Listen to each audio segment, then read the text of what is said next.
The morning Harold Decker ran out of soup, he sat on the kitchen floor for a long time before he decided it did not matter. He had been sitting on floors a lot this week, not by choice and not by any failure of spirit, but because the chair at the kitchen table required him to push up from a seated position, and pushing up from a seated position without the wheelchair as a stepping block was the kind of thing that took more from him than he was willing to spend before 8 in the morning. So he sat on the linoleum, his back against the lower cabinets, and he ate the last of the saltine crackers from the sleeve he had been rationing since Tuesday, and he drank water from the tap by pulling himself up to the counter and bending his head down to meet it. He was 70 years old. His left leg ended 4 inches below the knee, where a landmine in the Mekong Delta had made that decision for him in the spring of 1970. His right leg still worked technically, but arthritis had locked the knee at a permanent slight angle, and most mornings it woke him before the alarm did with a deep grinding ache that started somewhere behind the kneecap and spread outward like water soaking through wood. The two legs together made him a man who moved carefully, slowly, and always with something to hold on to. The wheelchair had been everything. It had been his legs.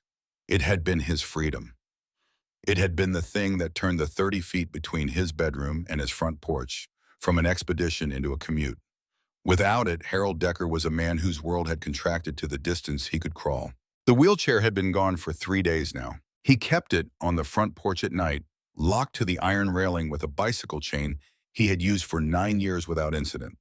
The chain had been given to him by his late wife Norma, who had bought it from a hardware store in 1996 and presented it to him with the practical seriousness she brought to all matters of security. Norma had believed in locks and deadbolts and good lighting the way other people believed in prayer. She had not believed in prayer. She had believed in preparation. Someone had cut through the chain with bolt cutters.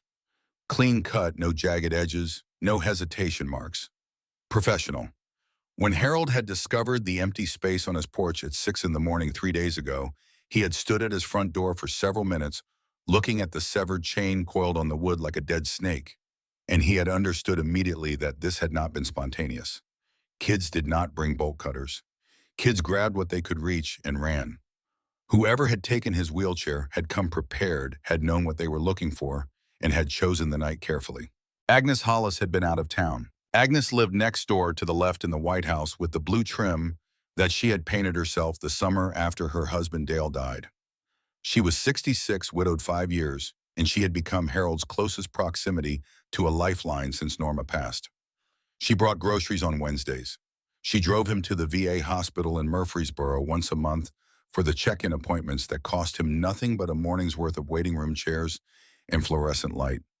She called every evening at 7 to make sure he had eaten, not out of obligation, but because she had told him once that making sure somebody else was okay was the only thing that kept her from sitting in the quiet of her house and feeling the walls close in. Agnes had gone to visit her sister in Knoxville on Monday.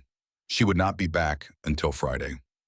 Whoever had taken the wheelchair had known that too. Harold had called the sheriff's office Monday morning, standing at his front door with the phone in one hand and the wall in the other. Deputy Raines had come out first, a young man with a sympathetic face and a notepad who wrote down the details and said he would file a report.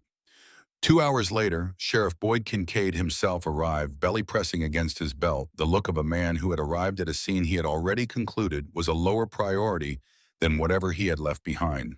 Probably kids, Boyd had said. Summer boredom. You know how they get. Harold had looked at the sheriff without expression for a long moment.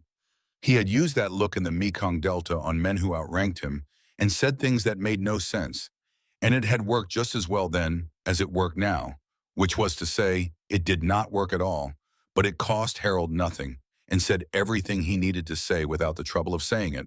The sheriff had left. The report would be filed. The process would proceed.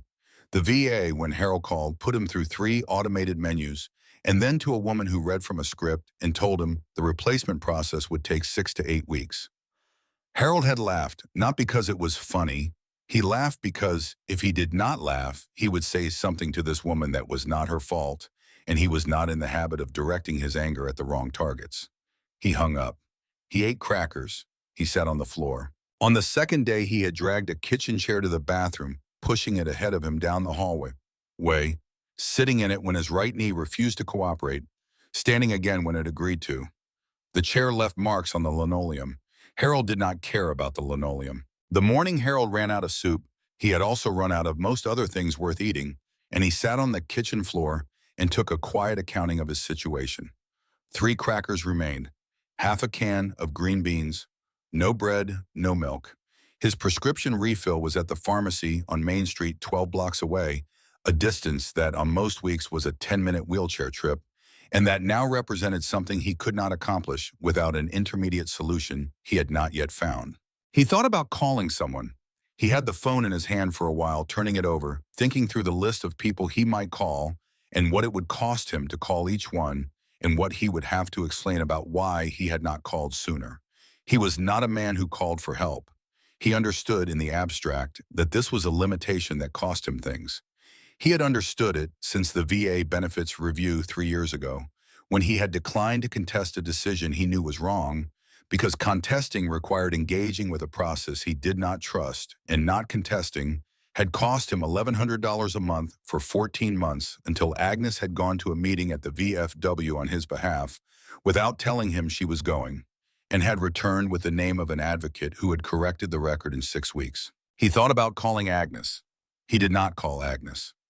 Agnes was in Knoxville with her sister, who she saw 3 times a year and who was dealing with a hip replacement and did not need her sister called home early because her neighbor was sitting on a kitchen floor running low on crackers. By late morning, he had made a decision. He could not stay inside any longer. The walls of the house had a way of pressing inward when there was no movement in them, and Harold had learned this lesson during the first year after Norma died, when he had spent 3 weeks inside without real purpose and had emerged into the daylight feeling like a man who had forgotten what air tasted like. Movement was survival. It was not a preference. It was a requirement. He took the kitchen chair. He pushed it to the front door through the screen door that Norma had propped with a brick because the hinge was soft, and down the 3 porch steps one at a time with the deliberateness of a man who understood exactly what a fall would cost him. The step at the bottom had a weak board he had been meaning to fix for 2 years. He stepped around it. The July morning was already building towards something punishing. By 9, the air was thick and still, the humidity sitting against the skin like a second layer of clothing. Birchwood Lane ran east to west, 3 blocks of older houses on quarter-acre lots, the kind of neighborhood that had been built in the early 60s for working families and had aged along with its owners. Most of the original residents were gone now.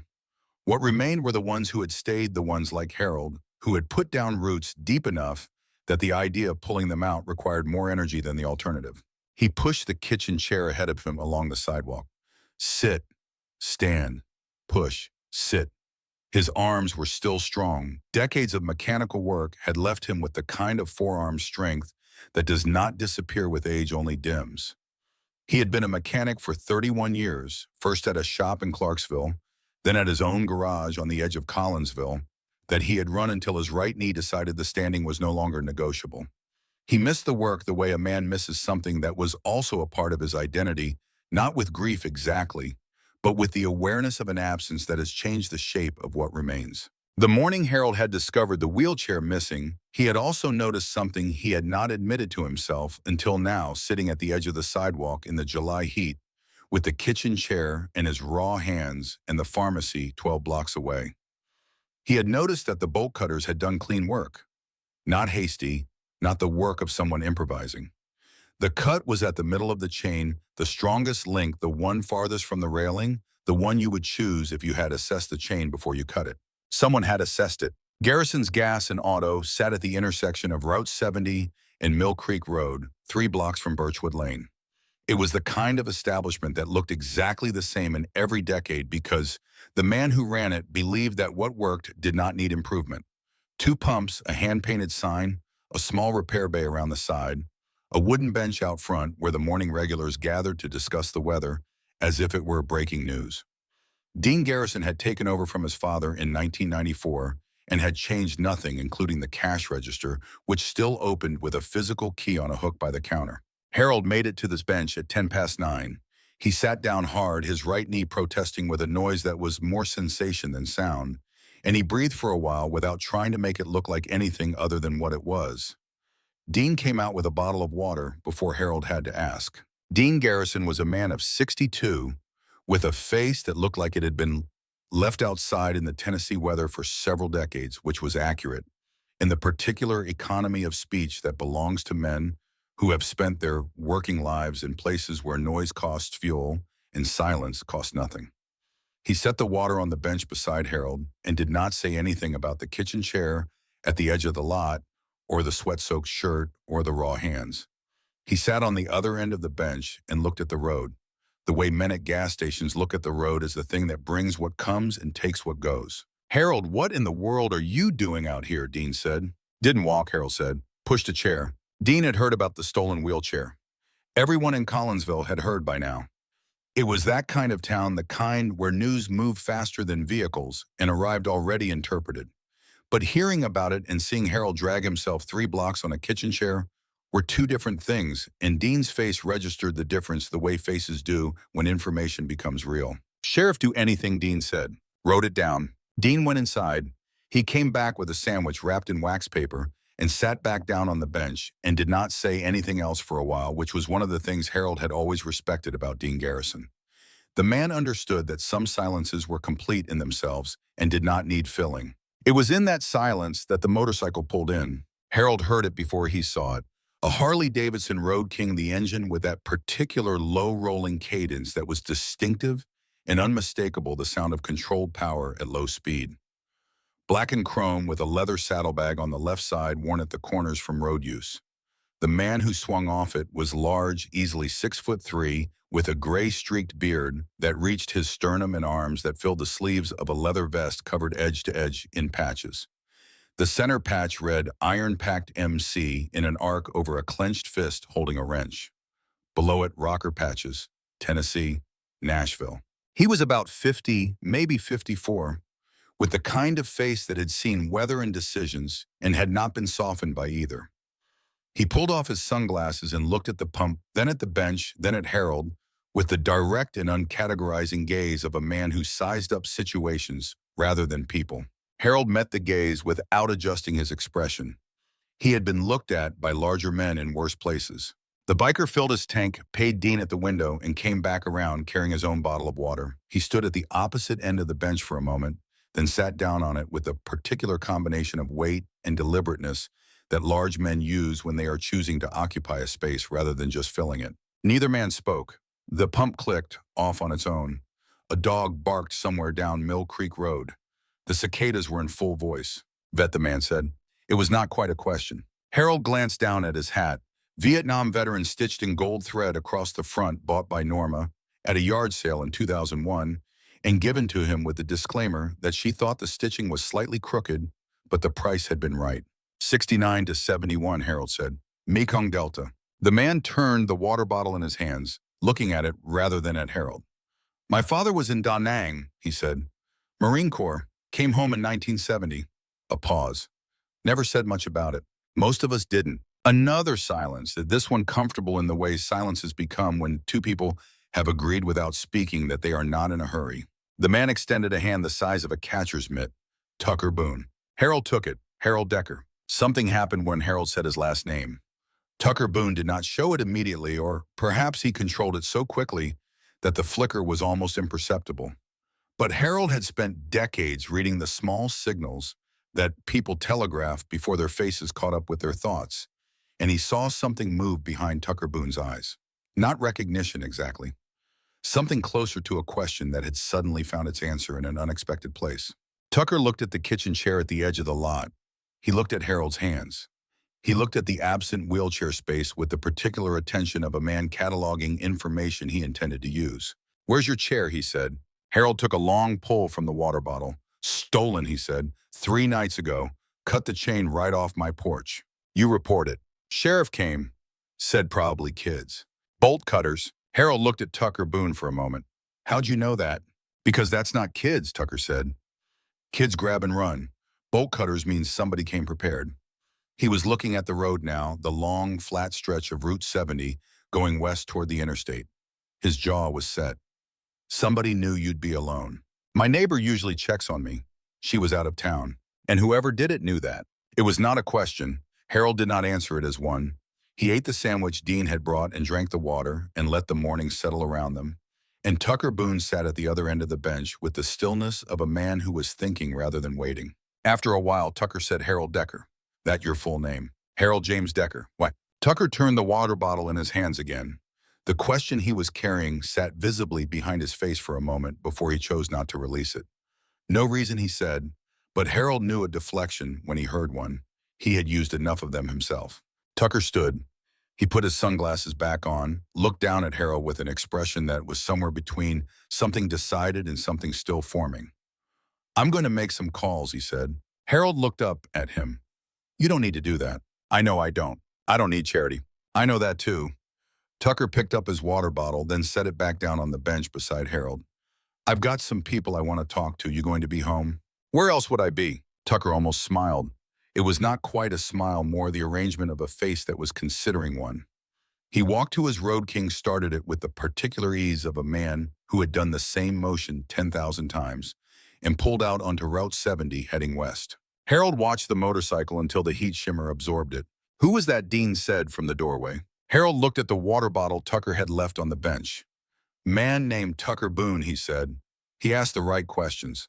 He sat on Dean Garrison's bench for another hour because getting home was going to take everything he had, and he wanted to be sure he had enough of it. He watched the town move past him, the familiar rotation of cars and faces and small-town transactions. The woman from the pharmacy driving her lunch break, the Collins boys on their bikes cutting through the Garrison lot, even though there was a sign that said no bicycles. Harold did not begrudge the town its motion. He had been part of its motion for 34 years, had lived on Birchwood Lane since 1989, when he and Norma had bought the house for $62,000, and spent the first summer painting every room a color that Norma had agonized over for months, and Harold had liked them all. He thought about Tucker Boone saying his name, Harold Decker, the second time with the particular quality of a man repeating something he was testing against a memory. Harold knew what that quality felt like. He had felt it himself many times when a name surfaced from the part of his past he kept covered. The Mekong years were not something he organized into stories. They were something he carried the way a man carries a scar. Not thinking about it constantly, but always knowing it was there. Always knowing it was a part of the shape he made in the world. He had done things in the Mekong Delta that he had never told Norma. Not because he was ashamed of them, or not only because of that, but because some things were not stories. Some things were just events, permanent and unnarrated, belonging only to the people who had been there. He made it home by noon. He ate the last of the green beans cold from the can and lay down on his bed for 2 hours in the heat because the effort of the morning had taken more than he had budgeted. He did not sleep. He thought about Tucker Boone's face when he heard the name Decker. That evening, Agnes called. "You sound tired," she said. "I'm fine. You always say that, because it's usually true. What did you eat today?" Harold looked at the empty can on the counter. "Beans. Harold James Decker." "Agnes, I'm coming home tomorrow. Friday is too long. You said you'd stay through the weekend. Stay through the weekend." There was a pause on her end that Harold knew well. It was the pause of a woman deciding whether to push or whether to believe him. "You're not telling me something," she said. "I'm telling you I'm fine and you should stay with your sister who you don't see enough." "Can you manage one more day?" "I've managed worse." "You keep saying that like it excuses you from having to ask for help." Harold was quiet. He heard the evening outside his kitchen window, the cicadas winding down, the first suggestion of a cooler air coming off the fields to the east. "Agnes," he said, "I've got nothing that can't wait until Friday." After he hung up, he sat in the kitchen for a long time. The house was the particular quiet of a place that had once held two people and now held one, the kind of quiet that was not the same as silence because it was shaped by the absence of someone specific. Norma had done the dishes at this hour. The radio had been on. She had a habit of singing along without realizing she was doing it off-key and entirely committed, and Harold had pretended not to notice because he loved the sound of it and did not want her to become self-conscious. He missed her with the steady, unremarkable ache of a man who has accepted that missing is now a permanent condition of his days. Not a wound that will close, but a change in his own composition, like the leg. He had adjusted. He carried it. He moved around it. He slept badly and woke at 5 and lay in the dark thinking about a field in the Mekong Delta in 1970, about the cold water of the Songkai River, and a Marine going down in the current and the unremarkable decision that followed. He had not thought about that specific day in a long time. He did not know why it had surfaced now. He turned onto his side and looked at the ceiling until the light changed. The sound came the next morning at 9:30. Harold was in the hallway when it started, sitting on the floor with his back against the wall, resting between the bedroom and the kitchen. The hum was distant at first, the way a storm sounds, before the shape of it becomes clear, an indistinct accumulation of sound from somewhere down the road. Then it separated into individual beats, the way a chord separates into its notes when you listen closely enough, and Harold understood that what he was hearing was not one engine, but many. He pulled himself to the front window. They came down Birchwood Lane from the east end, 43 motorcycles in a formation that was loose enough to be civilian and tight enough to be deliberate. Chrome catching the morning light, leather and denim and engine heat, the combined rumble of them moving through the air and through the walls and through Harold's chest at a frequency he felt before he heard it. They rode slowly, about 10 miles an hour, filling the street from curb to curb. At the front was Tucker Boone on the Black Road King. Harold watched the doors open. He watched Mrs. Patterson from the yellow house 3 doors down step onto her porch and put her hand over her mouth. He watched the Collins boys freeze on their bikes at the corner of Birchwood and Elm, 2 10-year-olds turned to statues. He watched Garrett Marsh step out of his front door across the street with a cup of coffee in his hand and stop mid-step, coffee going still, his face draining of its morning color. The motorcycles came to rest along the curb in both directions, engines cutting off in sequence until the last one faded, and Birchwood Lane held the kind of silence that only comes after a great noise, a silence with weight in it, a silence that meant something had arrived and had not yet declared itself. 43 men dismounted. Some were Tucker's age, graying, wearing their years in their faces the way men do when they have spent those years outdoors and in motion. Some were younger, 30 to 40, with the energy of men who were still in the middle of becoming whoever they were going to be. One of them, a broad-shouldered man of about 40, with a shaved head and a scar that ran from his left ear to his jaw, walked to Tucker's side with the unhurried precision of someone who always knew exactly where he needed to be. This was Wyatt Crenshaw, whose patch read Sergeant at Arms, and whose presence beside Tucker had the quality of a physical statement. Tucker walked up Harold's driveway. His boots on the gravel were the only sound on the block. He knocked on the front door, 3 solid knocks, the kind that meant business. Harold opened the door, holding the frame with both hands. Tucker looked at him. He did not say anything about the way Harold was standing, did not comment on the absence of the chair, did not produce the particular expression that people produced when they saw how badly Harold was managing. He just looked at him the way he had looked at him at the bench outside Garrison's, with the direct, uncategorizing attention of a man who saw what was there and did not editorialize about it. "Morning, Harold," Tucker said. "We thought we'd stop by." "I see that. Got some men who wanted to help, if that's all right with you." Harold looked at the 43 men standing in his yard and along the curb. He looked at Tucker Boone, at the iron-packed patch on his chest, at the quiet patience in his face. He thought about saying that he did not need help. He thought about the 3 days of crackers and floor sitting and cold beans from the can. "Come in," Harold said. "Mind the step on the left. It's soft." Within 40 minutes, Birchwood Lane had reorganized itself around something it had not anticipated. Tucker had divided his men without apparent instruction, the way a unit divides that has worked together long enough to know its own roles without being assigned them. Wyatt Crenshaw took 6 men and began a quiet, systematic canvass of the block, moving from door to door, without aggression, with the specific patient manner of men who were asking questions and recording answers. A young man named Russell Flynn, barely 30, with a wide, honest face and hands that showed he worked with them, came to Harold's door, introduced himself, and asked with straightforward courtesy if he could take a look at the porch railing and the steps. Harold said yes. Russell and 2 others disappeared around the side of the house and came back with Harold's toolbox from the garage, which they had found by asking rather than searching. They began on the soft step first.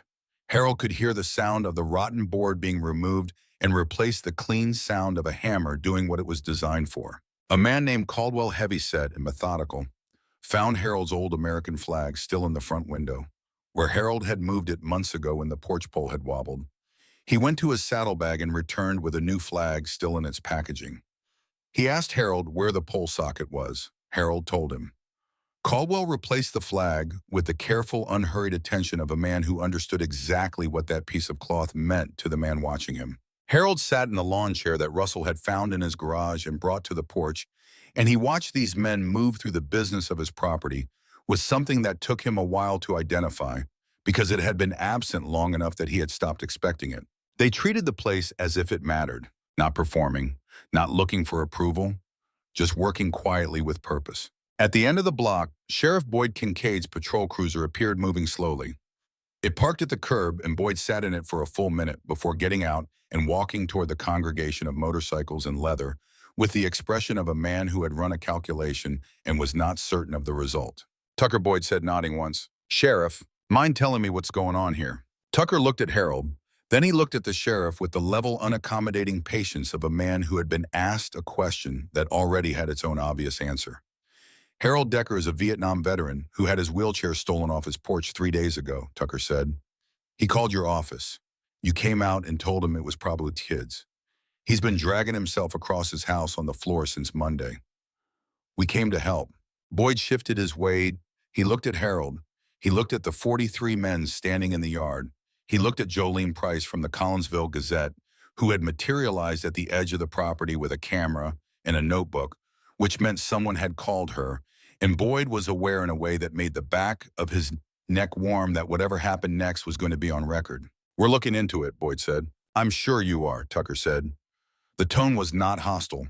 It was the tone of a man who has decided that a statement does not require a response. "If there's any trouble," the sheriff started. "There won't be," Tucker said. "We're here to help Harold and find his wheelchair.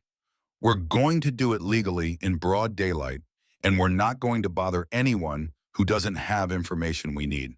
You're welcome to stay and watch." Boyd looked at the street. He looked at the neighbors on their porches, at Jolene Price with her camera, at Harold Decker sitting in his lawn chair watching all of it, with the stillness of a man who has survived enough that the current situation, while unusual, does not exceed his operational parameters. The sheriff walked back to his cruiser. He sat in it. He did not leave. Wyatt's canvas produced the usual mixture of results that small neighborhoods produce when strangers begin asking questions. Most people cooperated with the polite wariness of citizens who are uncertain of the authority of the people asking, but certain of the social cost of refusing. They had seen nothing. They had heard nothing. They wished Harold well. They were sorry about the chair. Their faces did the work of people who know that what they are saying is incomplete. Wyatt moved through all of this without expression, thanking each person, noting what they said, and also what they did not say, the pauses and the redirections, and the moments when a person's eyes went somewhere other than the person they were speaking to. He knocked on the door of the house across the street, the white colonial with the American flag on a polished brass mount, and the lawn so precisely maintained it appeared to have been cut with a ruler. The door was answered by a man in his late 50s, wearing pressed khakis and a pale blue polo shirt with the logo of First Baptist Collinsville embroidered on the chest. He had the kind of handsome that comes from grooming, rather than features from haircuts, and pressed clothes and the particular confident posture of a man who has spent decades being looked at approvingly. His smile arrived on his face as smoothly as a practiced maneuver. "Morning," the man said. "Garrett Marsh. What can I do for you?" Wyatt introduced himself, explained that he was asking neighbors if they had seen anything unusual in the past week, anything on the street in the evenings, any vehicles or persons they did not recognize. Garrett Marsh said all the right things. He said it was just terrible about Harold's wheelchair. He said Harold was a good man, a neighbor he had known for years, and this kind of thing should not happen in a town like Collinsville. He said he hoped the chair would be found. He said if there was anything he could do to help Harold, he hoped someone would let him know. He said it all in the smooth, cadenced way of a man who knew how to say the right things because he had spent a long time practicing them, and the practice had made it look effortless. Behind him in the hallway, a woman appeared. Garrett's wife, Connie Marsh, in a yellow dress carrying a dish towel that she was twisting between her hands in the slow, compulsive way of someone suppressing something. She was looking at her husband's back with an expression that was not visible from Garrett's angle, but was visible from Wyatt's, and Wyatt filed it the way he filed everything, without reaction, without giving any indication that he had seen anything worth seeing. There was a moment, very brief, where Connie's gaze moved past her husband and past Wyatt to the garage door at the side of the house. The movement of her eyes was perhaps a quarter of a second. She looked back at Wyatt immediately the way a person looks away from something they did not intend to look at. Wyatt thanked Garrett Marsh for his time. He walked back to Tucker. The garage, Wyatt said. Tucker did not ask how he knew. In 12 years together, Tucker had never needed to ask Wyatt how he knew what he knew. Wyatt's ability to read a room, a street, a person was the kind of gift that could not be explained and did not need to be. Tucker trusted it the way he trusted the road under his wheels. Tucker walked across the street. Wyatt walked beside him. Russell Flynn fell in 3 steps behind. Garrett Marsh answered the door again, the smile still in place. The practiced ease of a man who had expected this and had already rehearsed his next position. Something else, he said. Your garage, Tucker said. Mind if we take a look? The smile stayed, but something under it shifted. The load-bearing structure of the expression changed without the surface of it showing the change the way a building looks fine from the outside, while something in its foundation is quietly deciding. My garage, Garrett said. Why would you want to look in my garage? Because I think Harold's wheelchair is in there. The street heard this. The silence that followed was the kind that happens when everyone present simultaneously stops doing what they were doing to listen. Garrett laughed.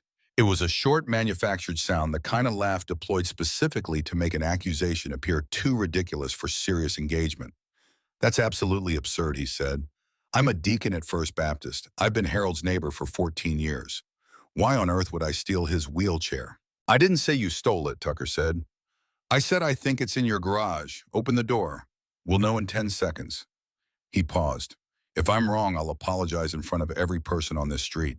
Garrett looked past Tucker at the 43 men. He looked at Boyd Kincaid's cruiser at the curb at Boyd sitting in it watching. He looked at Jolene Price with her camera raised. He looked back at his house at Connie, standing in the hallway with the dish towel, and Connie was not looking at him anymore. She was looking at the floor. Garrett, Connie said quietly. Her voice carried across the porch in the stillness. Just stop.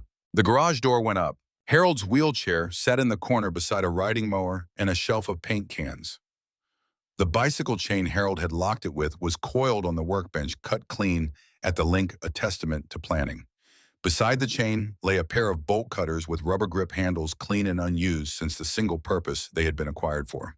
Nothing hidden, nothing disguised, just sitting there in the garage of the man who organized the church food drive and served as deacon and waved from his driveway and said the right things to the right people in the right order. Tucker walked into the garage. He picked up the wheelchair the way he might pick up something that had been taken from someone it belonged to with care, without ceremony. He carried it across the road and set it at the bottom of Harold's porch steps. Harold looked at his wheelchair. He looked at it for a long time. The worn armrests, the squeaky left wheel that had needed servicing for a year, the small scuff on the right footrest where he had caught it on the doorframe of the VA waiting room. He knew this chair the way you know a thing you have depended on completely, all its specific qualities, its particular failures and reliabilities. He looked across the street at Garrett Marsh, who stood in his driveway with the smile gone, his hands at his sides, opening and closing the way hands do when the body is searching for something to do and finding nothing. Why, Harold said, one word across 30 feet of Tennessee morning. Garrett Marsh said nothing. It was Connie who answered. She stepped past her husband, past the porch railing, out to the edge of their lawn. She was looking at Harold directly with the particular clarity of a woman who has decided that silence is no longer something she is willing to sustain. He wanted you to move, she said. Her voice was level and small and carried in the still morning air with perfect audibility. He said the house would sell for twice as much if yours wasn't next door. He said a disabled man on the porch was bringing down the property values. He said the flag needed replacing. He said it looked like nobody cared. Harold sat in his porch chair and listened to this. 14 years of the wave from the driveway without eye contact, the flag on the polished brass mount, the lawn cut with a ruler, the man in pressed khakis organizing the food drive and serving as deacon and saying the right things to the right people. 14 years of a neighbor who Harold had believed was simply a man of different habits, a man who kept to himself in ways that were not unfriendly. 14 years of a man who had looked at Harold Decker and seen an inconvenience that needed to be removed. Boyd Kincaid got out of his cruiser. He walked to the Marsh driveway with his notepad, and he began writing in it with the careful, unhurried attention of a man who was no longer in any hurry to be somewhere else. Tucker stood at the foot of Harold's steps and said nothing. He did not need to. The morning had said everything that needed to be said. Harold looked at his wheelchair. He looked at his porch, the repaired step, the new board still pale against the old wood. He looked at the flag Russell Caldwell had replaced bright and straight in the morning air. He reached out and put his hand on the armrest of his wheelchair. The metal was warm from the sun. He did not know yet what Tucker Boone carried in his chest when he heard the name Harold Decker. He did not know about the man in Da Nang who had come home with a silence that ate him from the inside. He did not know about a letter written in 1987 and never delivered. He did not know about the thing that had been waiting for more than 50 years to find its way back to where it started. He just knew that his wheelchair was back on his porch and the men the town had feared were the only ones who had looked. And that for this morning was enough. The day after the wheelchair came home, Wyatt Crenshaw stayed in Collinsville. Tucker had taken most of the men back to Nashville that afternoon, leaving Wyatt and Russell Flynn with the understanding that there was more here than a stolen chair and that more always deserved a second look. Wyatt had checked into the Budget Inn on Route 70, a 12-unit motel that smelled of industrial cleaner and had a vending machine in the lobby that dispensed exactly 3 things. He paid cash and told the man behind the desk he would be there 2 or 3 days, and the man accepted this without curiosity, which was one of the things Wyatt appreciated about the kind of motels that operated on cash. He was not a man who required explanation from the places he inhabited temporarily. He had been with the Iron Pack for 11 years. Before that, 8 years in the Army, 2 tours in Iraq, the second one in Mosul during a period that Wyatt did not describe in specific terms to anyone outside the people who had been there with him. He had come back with a particular skill, not a marketable one in the conventional sense, not something that transferred cleanly to a civilian resume, but useful in the ways that skills born from sustained and purposeful attention are useful. He could read the thing people were hiding the way other men read weather. He knew when the surface of a situation was not the situation. The surface of what had happened on Birchwood Lane was Garrett Marsh, and the bolt cutters, and the wheelchair in the garage. That was clean, that was documentable. Boyd Kincaid had written it in his notepad, and the charge would proceed through whatever process it would proceed through, and there would be a result, probably a misdemeanor, probably a fine, probably consequences, for a man whose social standing in Collinsville would never fully recover from the specific nature of what he had done. But Wyatt had felt standing at Garrett Marsh's door the morning before that the surface was not the whole of it. Connie Marsh had looked at the garage before she looked back at Wyatt. That was one thing.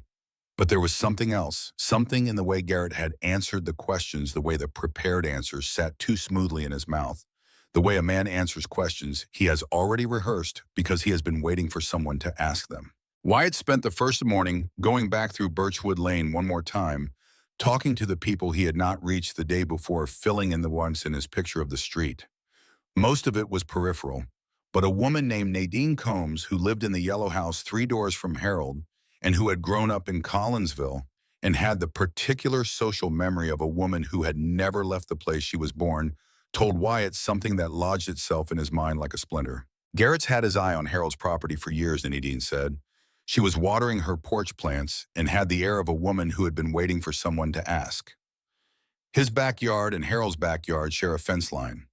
Garrett's been trying to expand his property line for years, wanted to build a workshop. Harold wouldn't sell, not even the back corner lot. They had words about it, maybe 3 years back. Garrett didn't take it well. She paused, deadheading a geranium with practiced efficiency.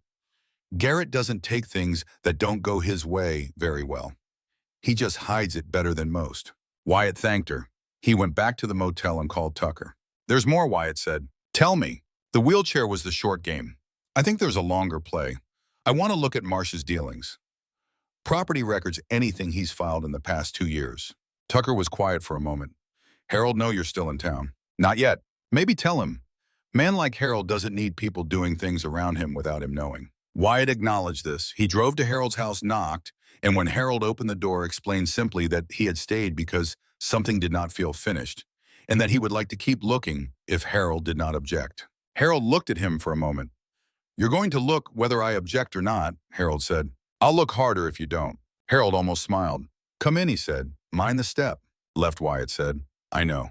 They sat at Harold's kitchen table, Harold in his wheelchair, and Wyatt in the chair across from him, and Wyatt asked Harold what he knew about Garrett Marsh.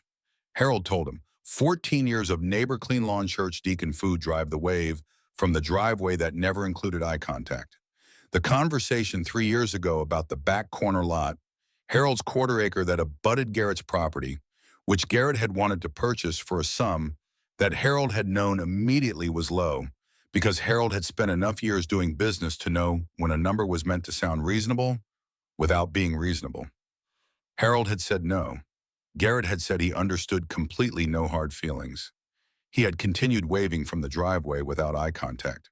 Wyatt wrote nothing down. He remembered things. Russell came by mid-morning to install the wheelchair security mount that Tucker had ordered from a hardware store in Nashville and had sent down with Wyatt. It was a steel floor mount bolted to the porch boards with 5-inch deck screws with a locking mechanism that required a specific key. Wyatt put the key on a cord and handed it to Harold, who put it around his neck without comment. "The railing will hold 2 of me now," Russell said, testing it. "I don't need 2 of you holding the railing," Harold said. "No, sir." Russell grinned. He had an easy, open face, the face of a young man who had not yet been worn enough to develop the particular guardedness that came with experience. He reminded Harold of someone, and it took Harold a while to identify who, and then he understood that Russell Flynn reminded him of himself at 30, not in appearance but in the quality of his attention, the way he did a thing because the thing needed doing without ornamentation. The county courthouse records were public. Wyatt drove there in the afternoon and sat at the public terminal in the clerk's office and pulled property records for the Birchwood Lane corridor. What he found took him about 40 minutes to assemble into a coherent shape. Garrett Marsh had filed a purchase inquiry with a real estate investment company called Partridge Property Group 6 weeks ago. The inquiry concerned a parcel described as 1147 Birchwood Lane, Harold's address. The inquiry had been filed not as an offer, but as a prospective acquisition contingent on the property becoming available within a 60-day window. There was no offer price in the filing because the filing was preliminary, a statement of intent, a man positioning himself for a transaction he expected to be imminent. The filing was dated 6 weeks ago. The wheelchair had been taken 3 days ago. The timeline was clear enough to require no interpretation. Wyatt sat in the clerk's office for a moment looking at the record. 43 days between the filing and the theft. Long enough to be planning. Long enough to have considered and constructed a strategy. Long enough for a man who believed in preparation to have acquired bolt cutters and studied his neighbor's habits and identified the specific window of vulnerability that Agnes Hollis's trip to Knoxville created. He photographed the record with his phone. He called Tucker. He filed a prospective acquisition, Wyatt said. Harold's house. 6 weeks ago. Tucker was quiet. He wasn't just trying to inconvenience Harold, Wyatt said. He was trying to force the transaction. Isolate him, wear him down, make the house impossible to stay in without the chair, and wait for Harold to decide a care facility was the better option. Then the house goes on the market, and Marsh is positioned to buy it below value. That's not misdemeanor theft, Tucker said. Number. Boyd Kincaid got any of this. Boyd Kincaid is writing in his notepad, Wyatt said. I don't know what he's connecting. Another silence. I'm coming back down, Tucker said. I figured, but there was more. Wyatt had not expected more. He had expected to find the property filing and present it to Boyd Kincaid and let the legal process do what legal processes did, slowly and imperfectly, and usually towards some version of the right outcome, if enough pressure was applied at the right points. He had not expected what Connie Marsh said to him when he knocked on her door that afternoon. She answered the door in the same yellow dress, but she was different inside it than she had been the day before. Yesterday, she had been a woman suppressing something. Today, she was a woman who had decided that suppression was no longer the appropriate response to her situation. She had been crying, or had been a while ago, and had arrived at the dry, clear-eyed place that comes after. I was wondering when someone would come back, she said. She stepped back and opened the door wider. You should come in. Wyatt came in. The house was orderly and impersonal in the way of houses that have been maintained rather than lived in, where function has taken precedence over comfort for long enough that the distinction has been forgotten. Connie sat at the kitchen table and folded her hands on it and looked at Wyatt with the directness of a woman who had been indirect for too long and found the alternative exhausting. The wheelchair was Garrett's idea, she said. The whole of it. The property filing the plan to isolate Harold until Harold decided the house was too much for him to manage alone. She paused. I knew. I want you to know that.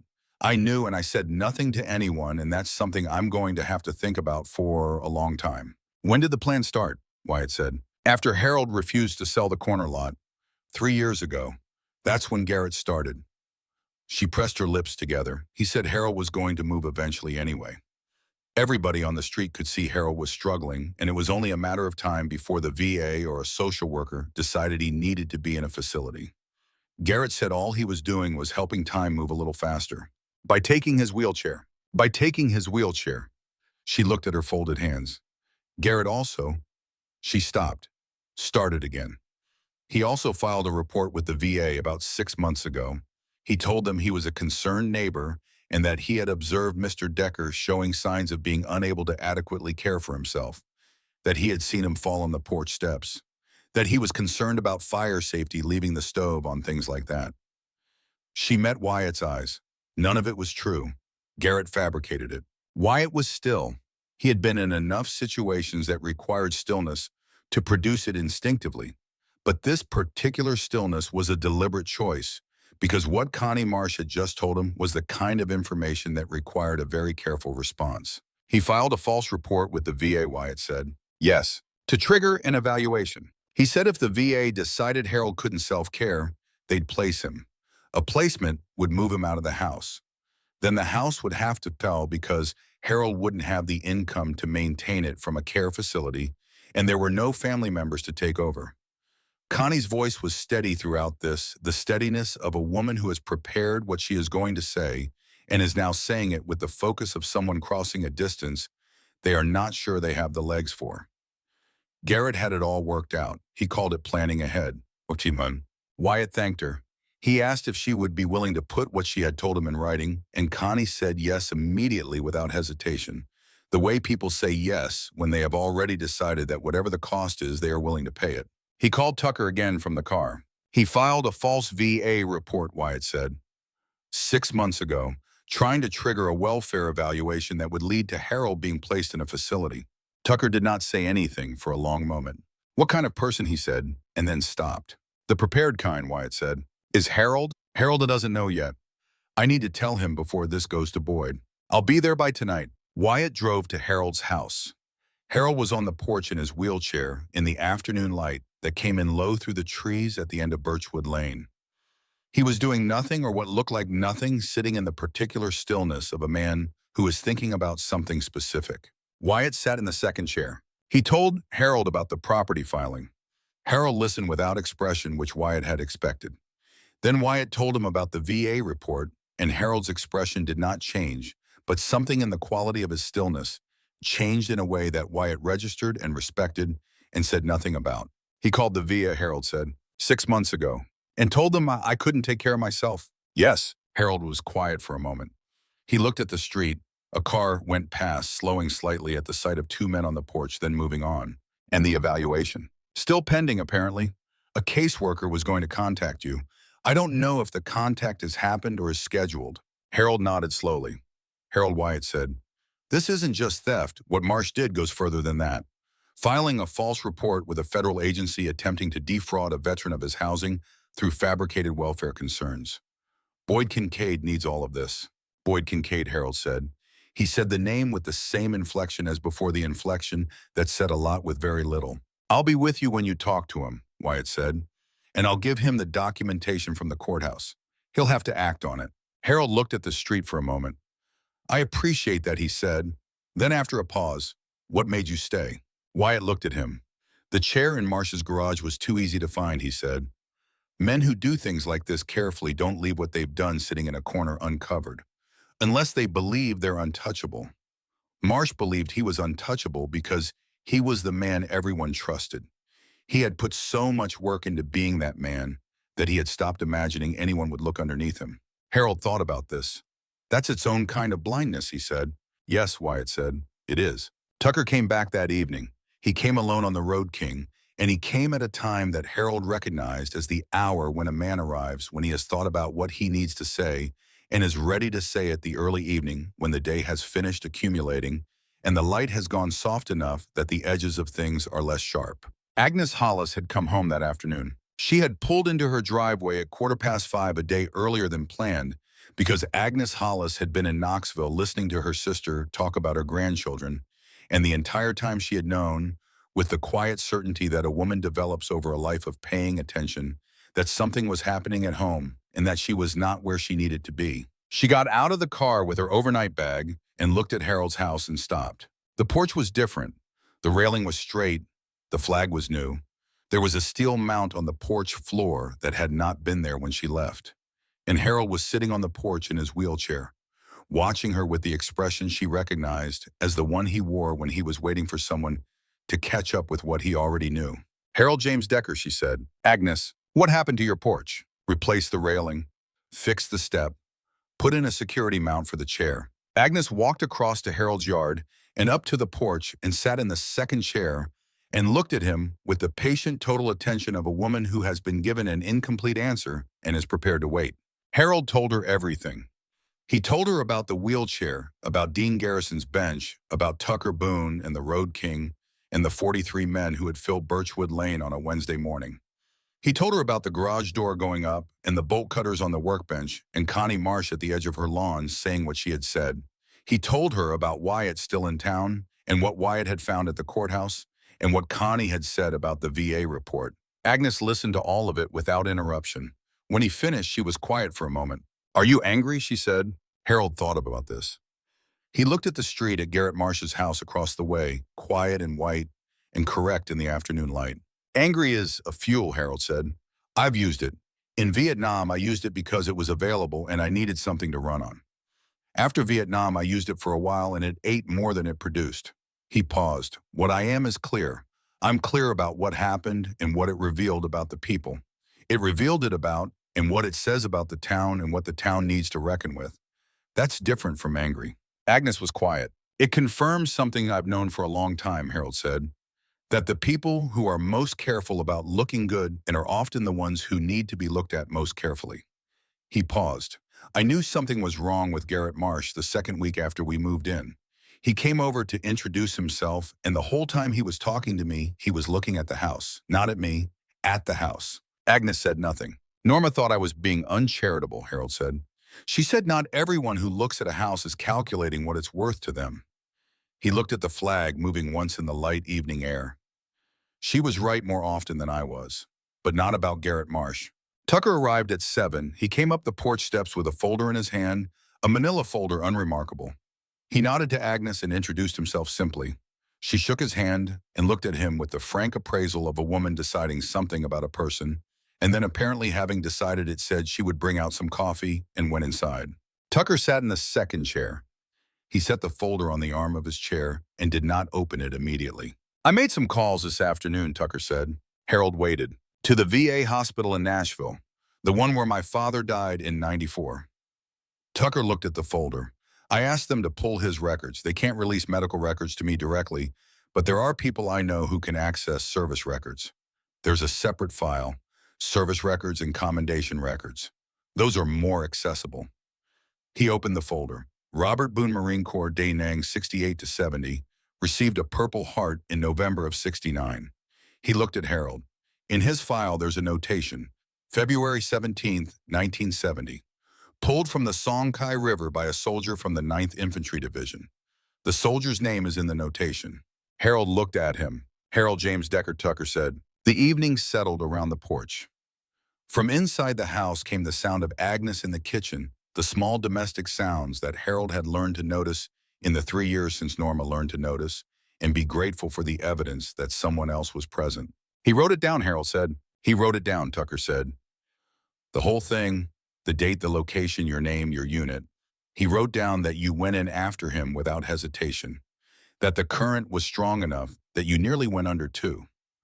Tucker closed the folder. He kept a service journal. Most of it is standard field notes, but the entry for February 17th is longer than the others. He described it in detail. He described the look on your face when you pulled him out. He said you looked like a man who had done something practical rather than something extraordinary, like it had not occurred to you that there was any other option. Harold looked at the street. He remembered February 17th. He remembered the cold of the river and the weight of the current and the particular quality of the light on the water. He remembered the Marine going down, and the decision, which Tucker was right, had not felt like a decision, had felt like the only possible continuation of the next few seconds. He remembered getting the man to the bank and leaving him there without learning his name, because there was other business and names were less important than the immediate fact of the man being alive and on dry ground. He had not thought about it as extraordinary because it had not felt extraordinary. It had felt necessary. He had done many necessary things in the Mekong Delta. The river and the marine lived in the category of things he had done that needed doing and had not required reflection afterward. He had not known for 54 years that Robert Boone had written it down, that Robert Boone had carried his name through a war and a homecoming and 24 years of civilian life and a long, slow dying in a VA hospital in Nashville, carrying the name Harold James Decker and the debt he felt he owed to it. Agnes came out with 2 mugs of coffee and set them on the porch railing and went back inside because she was a woman who knew when a conversation needed its space. Harold took the coffee. He held it in both hands. "He tried to find me," Harold said. "It was not quite a question." "I believe so," Tucker said. "I think he tried and couldn't, or tried and lost his nerve, or both." Men like my father, Tucker stopped, chose his words. Men who came back the way he came back, who brought the silence home with them and kept it, they found it very difficult to do the things that would have helped them. The asking, the saying, the going to someone and putting the weight of it in words.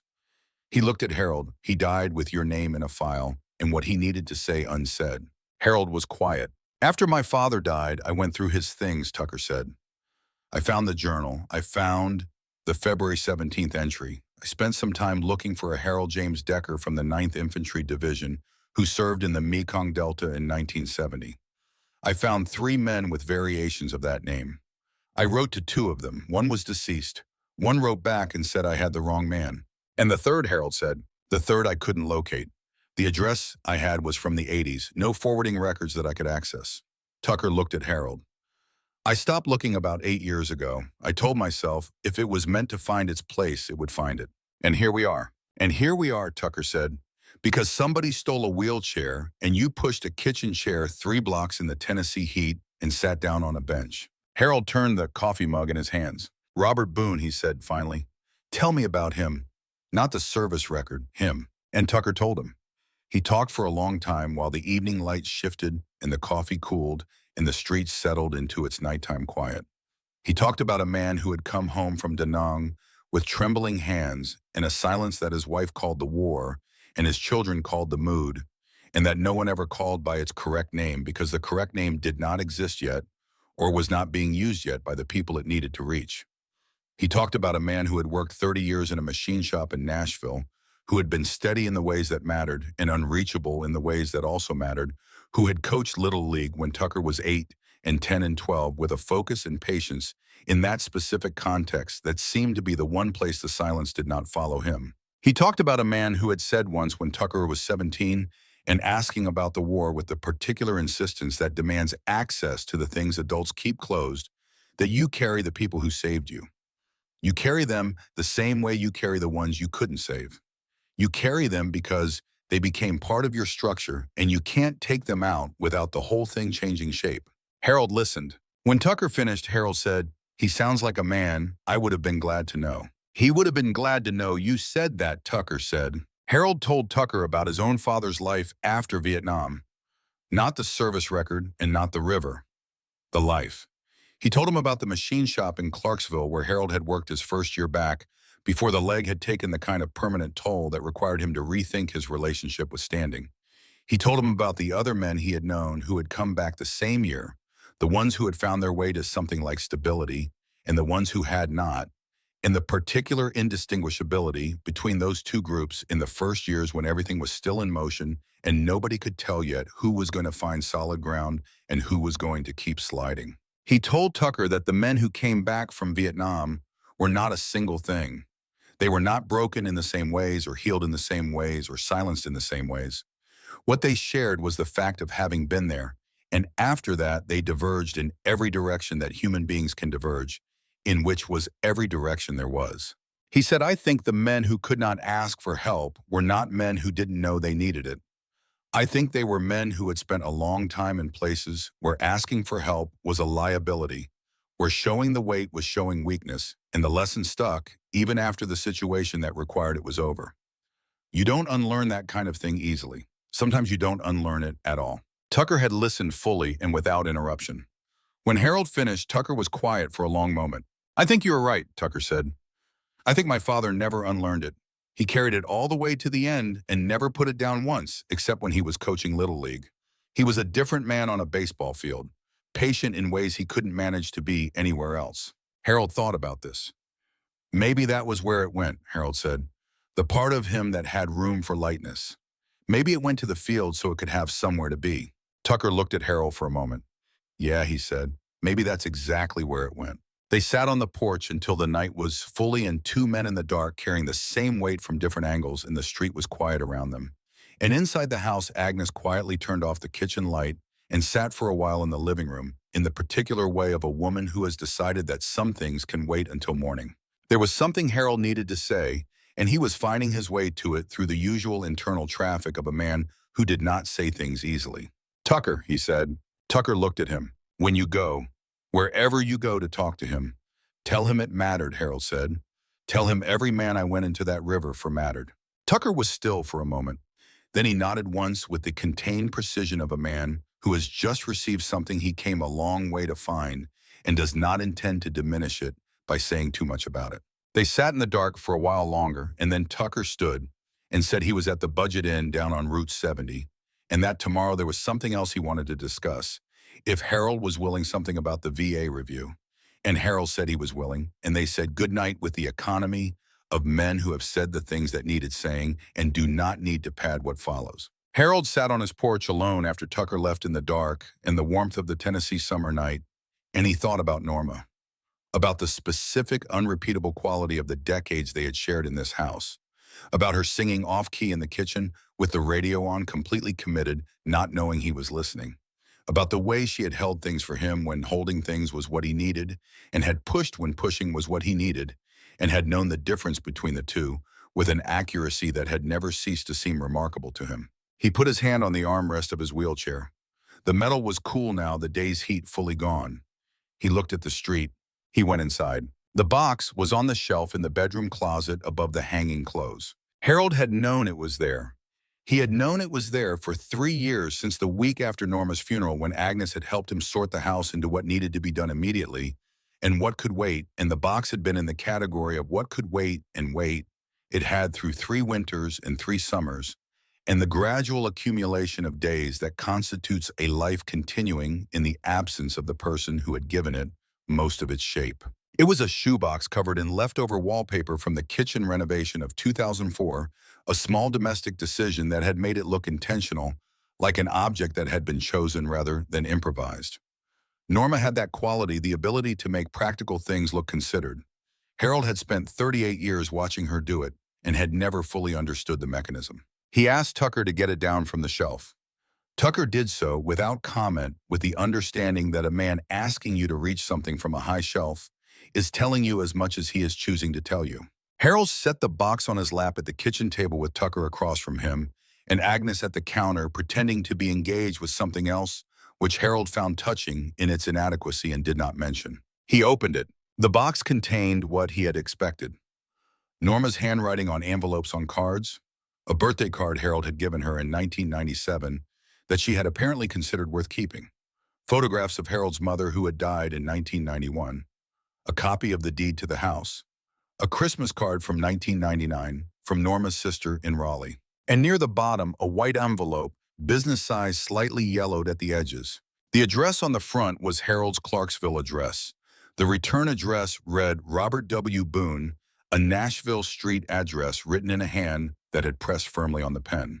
The stamp in the upper right corner was postmarked August 14, 1987. Harold held the envelope and looked at it. Tucker had gone still across the table. The envelope was unopened. The seal on the back was intact. Harold put the letters on the table between himself and Tucker. Tucker looked at it. He looked at the return address. He looked at Harold. Harold said, "Open it." Tucker opened the envelope. He unfolded a single sheet of paper, white with the horizontal creases of a letter that had been folded and stored for a long time. He read it. Harold watched his face while he read it. Tucker's face did not move, but his breathing changed, very slightly, the way breathing changes when something reaches a person at the level where the body and the mind connect. Tucker set the letter on the table and turned it to face Harold. Harold read it. It was not a long letter. Robert Boone was not a man who used more words than a thing required. It said, Harold James Decker. I have been trying to find you since I came home. I don't know if this address is right. I don't know if you'll read this, but I've been carrying what I need to say since February 1970, and it's gotten heavy enough that I have to put some of it down somewhere. You went into that river without hesitating. I was going under, and you came in after me, and you pulled me out, and you left before I could even ask your name. I found out your name afterward from the unit records. I looked for you. I hope you are well. I hope your life is what it deserves to be. I have 2 sons and a good job, and I wake up every morning and I know that you're the reason I can do that. I have never been able to say what that's worth, but I know it's worth everything. I'm sorry this letter took 17 years. I should have found a way sooner. If you ever receive this and want to meet, you can write to the address above. I would consider it an honor. Robert Boone. Harold read it twice, then he set it down. Agnes at the counter had stopped pretending to do something else. She was looking out the window over the sink. Tucker was looking at the letter. He found you, Tucker said. His voice was different than it had been, more compressed as if the space inside it had gotten smaller. He found me, Harold said. Norma must have received it during a period I don't know about and kept it. He paused. She sometimes kept things from me that she thought would cost me more than they were worth during some of the harder years. She didn't always get it right. Tucker was quiet. She didn't get this one right, Harold said without rancor, with the plain assessment of a man who loved someone completely and still knew where they had been wrong. Tucker looked at the letter for a long moment. He would want you to know, Tucker said, that he was glad to be alive. Whatever the years cost him, whatever the silence cost everyone around him, he was glad to be alive. I know, Harold said. Do you? Harold looked at Tucker Boone, at the face of Robert Boone's son, at the 54 years of a man's life that would not have existed without a cold February river and a decision that had not felt like a decision. I've always known, Harold said. I didn't need a letter for that. Tucker looked at him. Something in Tucker's face opened briefly the way a window opens to let in air, and then settled again into the composed, particular face of a man carrying something heavy that he has learned to carry without showing the weight. No, Tucker said. I suppose you didn't. They sat at the kitchen table in the late afternoon while the sun moved across the floor and the refrigerator hummed, and Agnes quietly left the kitchen and left them to it, understanding that certain conversations require witnesses only for the beginning and that the rest belongs to the people having it. Harold told Tucker about the river. He had not told this story to anyone, not to Norma, not to a doctor, not to the men at the VFW post, where he had briefly years ago attended a few meetings before deciding that organized remembrance was not how he wanted to carry what he carried. He told it simply in the sequence it happened, without interpretation, the way a man tells a thing that has lived too long inside him to have any shape left except its original one. The current, the weight, the light on the water, the way a man going under looks when the water has already made its decision and he has not yet made his. The unremarkable decision that followed. The bank. The Marine alive on the mud. Harold walking back to whatever needed doing next. Tucker listened without interruption. When Harold finished, Tucker said, "Thank you." Harold nodded. The box sat on the table between them. Norma's wallpaper bright in the afternoon light. The shoebox of a woman who had understood that things needed keeping, even when she did not fully understand why. Harold thought about her, about the particular imperfect wisdom of someone who loves you and makes the wrong call for the right reason and dies before she can correct it. He thought that what Norma had done with the letter was not a betrayal and not a gift. It was the action of a woman who had been trying to protect something fragile at a moment when fragility was what she saw and who had not had the time to revisit the decision. He forgave her without effort because forgiveness for this particular thing did not require effort. It required only the understanding that she had done what she could with what she knew, which was what all of them were doing always, and what more could be asked. Boyd Kincaid called that evening. He said the fraud investigator from the VA's regional office would be in Collinsville the following Tuesday.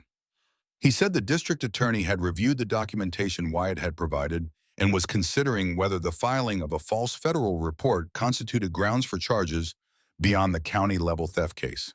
He said Garrett Marsh had retained an attorney from Murfreesboro who specialized in property law and whose presence in the case suggested that Garrett understood the scope of what he was now facing. Boyd also said before he hung up that he had made a call to the Collinsville 5 FW post and mentioned what had happened and that the post commander had said if Harold ever wanted to come by, there would be people glad to see him. Harold thanked him and set down the phone. He thought about the letter in the shoebox, about the 17 years Robert Boone had waited before writing it, the lifetime of waiting after sending it, the 24 years in a Nashville female hospital with something unsaid that had never been said. He thought about Norma keeping the envelope sealed, setting it in her box, never mentioning it. He thought about whatever it was that moved in Tucker's face at the gas station bench when he heard the name Harold Decker, the thing that passed and was controlled. Harold had never been a man who believed in the spiritual architecture of events, in things being arranged toward meaning by some organizing principle above the ordinary one. He was a practical man, a mechanics man, a man who believed in the sequence of causes and their effects. But sitting in his kitchen with Robert Boone's letter on the table, Harold allowed himself the thought that there was something in the convergence of these particular events that was too specific to call entirely random. A wheelchair stolen by a greedy neighbor, a kitchen chair pushed 3 blocks in the heat, a bench at a gas station, a name. He picked up the letter and read it one more time.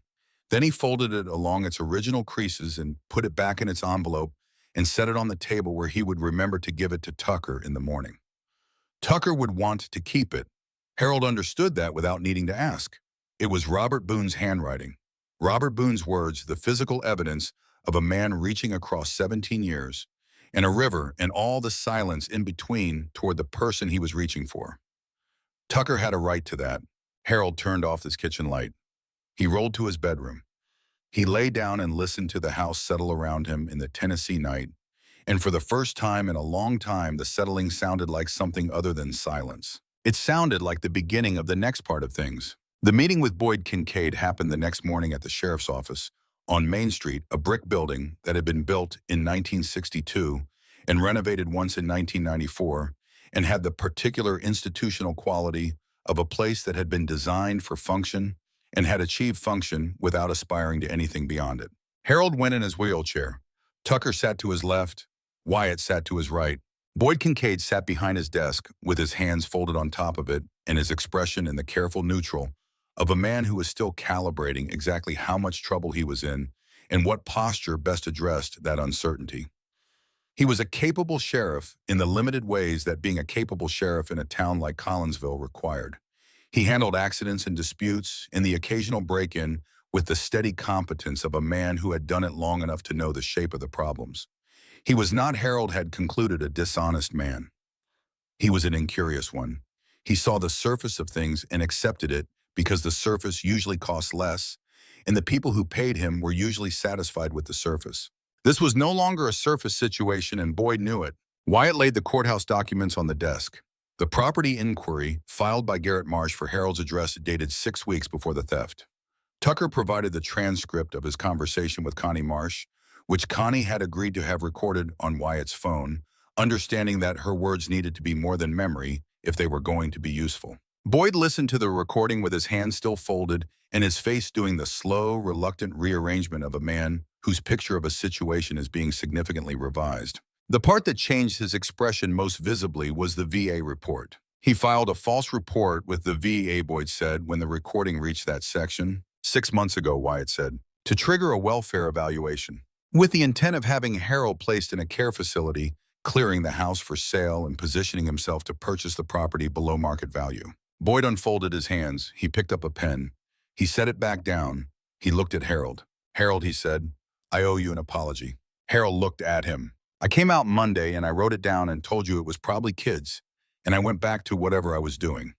Boyd was looking at his desk now, not at Harold. I should have asked more questions. The bolt cutters, the timing, the fact that you'd refused to sell to Marsh. I should have seen the shape of it. Harold said nothing. I'm sorry, Boyd said. Harold acknowledged this with a slight nod. The acknowledgement of a man who accepts an apology without fully releasing the context in which it became necessary. Boyd spent the next 40 minutes on the phone. When he finished, he told Harold that the theft charge against Garrett Marsh would be elevated in light of the documented evidence of premeditation. The false VA report was a separate matter requiring federal involvement, and Boyd had already made a call to the regional VAA inspector's office in Nashville. A fraud investigator would be in contact with Harold within the week. He also made a call to the VA Welfare Evaluation Office, and informed them that the report filed by Garrett Marsh 6 months ago was being investigated as fraudulent, and that any pending evaluation of Harold Decker should be suspended pending the investigation's outcome. Harold sat in the sheriff's office and listened to all of this proceed around him with the quality of a man watching something he has long known would happen eventually. Finally happen without surprise, without particular satisfaction, simply with the acknowledgement that the world occasionally came around to the correct conclusion, even when it took longer than it should. They drove back to Birchwood Lane in Tucker's truck, the road king in the bed. Harold gave Tucker the letter before they left the house. He took it from the table where he had set it the night before and held it out to Tucker, and Tucker took it the same way, understanding that what was being given was not the paper and the words, but the evidence of a man reaching through time toward the right person, and the confirmation that the reach had eventually found its mark. Tucker held the envelope for a moment, then put it in his vest pocket with the careful deliberateness of a man placing something in the safest place he has. The V, a fraud investigator, a woman named Sandra Gillet, in her early 40s, who wore her authority without display, arrived in Collinsville the following Tuesday. Harold went with Tucker, who had stayed at the Budget Inn. They sat across from Gillet in Boyd Kincaid's conference room, and Harold told her the sequence of events from his perspective, while Tucker sat at his right and said nothing but was present in the way that Tucker Boone was present in a room with the quality of a weight that reassured without pressing. Gillette asked precise questions. She had a manila folder, and it was already thick, which meant the VA's regional office had done its preparatory work before sending her down. She asked Harold about his care needs, his VA relationship, any prior contacts from welfare evaluators. She asked about Garrett Marsh in the specific terms of a woman isolating facts from a larger story. When the meeting was done and they were back on the street, Tucker said, "She'll do the right thing." "How do you know?" Harold said. "Because she wrote down everything you said. Not the parts that fit a form, everything."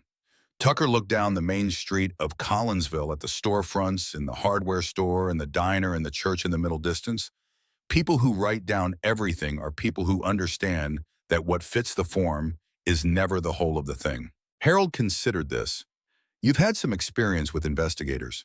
"Some," Tucker said, which was the kind of answer that contained more than its word count suggested. Jolene Price from the Collinsville Gazette came by Harold's house that afternoon with a notebook and the direct, unhurried manner of a journalist who has a story she understands and wants to tell it correctly. She asked Harold if she could write about what had happened.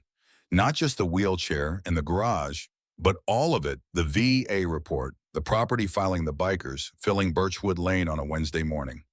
Harold thought about it. He said she could write the rest. He said the letter was Tucker's to decide about.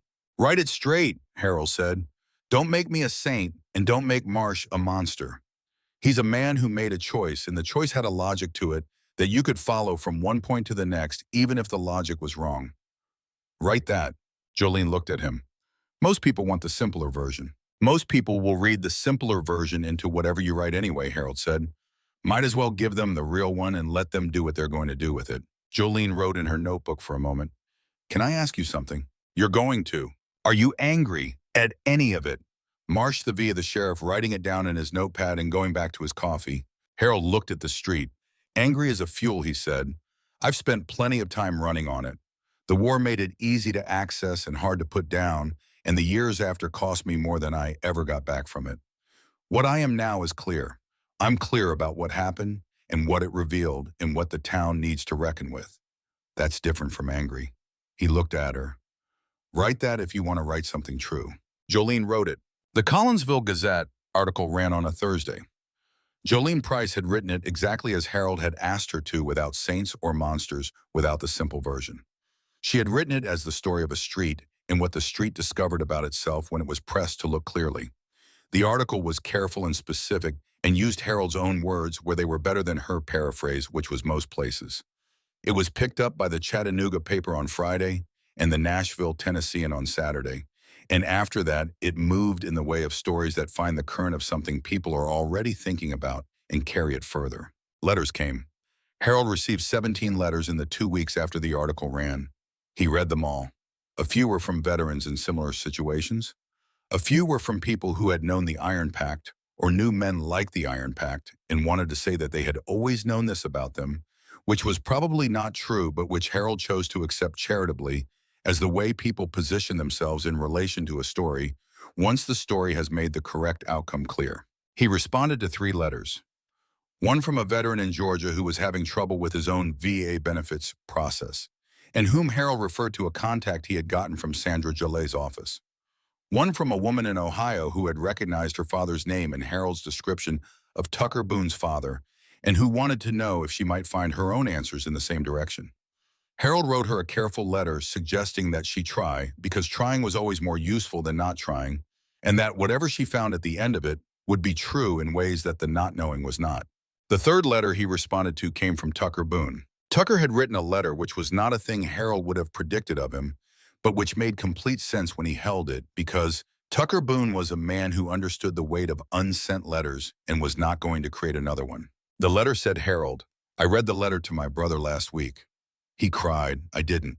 I wanted to, but I couldn't find the way to it. Maybe later. I wanted you to know that the letter you gave me is in a place where it will be kept, where the right people will know about it. I'm thinking about what you said, that he would have been glad to be alive. I'm thinking about that every day. I'll be in Collinsville in November. There will be some men with me. We have some thoughts about your VA benefits review and a contact in Nashville who handles veteran advocacy cases, if you're willing to let us try. Tucker." Harold read this letter twice. He set it on the kitchen table. He got out his notepad. He found a pen in the kitchen drawer. He wrote 3 sentences, Tucker. "Come in November. Bring whoever you're bringing. Harold." He put it in an envelope and mailed it that afternoon. He did not have a return label, so he wrote his name and address in the upper left corner in his mechanic's handwriting, the compressed practical print of a man who wrote to communicate rather than to impress. The Garrett Marsh case resolved in the way that cases in small counties resolve slowly and imperfectly and towards something approximately just. The theft charge was elevated on the strength of the premeditation evidence and the property filing. Garrett Marsh pled to a reduced charge in exchange for a fine and community service. The community service to be served outside Collinsville, because the Collinsville VFW and 2 other organizations had made representations to the court about the appropriateness of having the man serve his sentence in proximity to his victim. The VA fraud investigation took 4 months. At the end of it, the inspector's office found sufficient evidence of a false report filed with malicious intent. Garrett Marsh was referred to the federal prosecutor's office for the Middle District of Tennessee. The federal case moved slowly because federal cases always move slowly, but it moved. Connie Marsh had moved to her sister's house in Clarksville within a week of the garage door going up. The Marsh house went on the market in October. It sold in January for a price that Nadine Combs described to Agnes as significantly below what it would have sold for before the summer. Agnes reported this to Harold, who said that he was not in the business of taking satisfaction from another person's loss, but that there were certain ironies a man could acknowledge without celebrating. The irony was precise and merciless. Garrett had stolen a wheelchair to increase his property value, and in the end it was his own property that lost its worth, stained now by a story that would follow the address for years. On a Tuesday morning in October, 3 weeks after the fraud investigator's visit, Harold received a letter from the VA regional office in Nashville.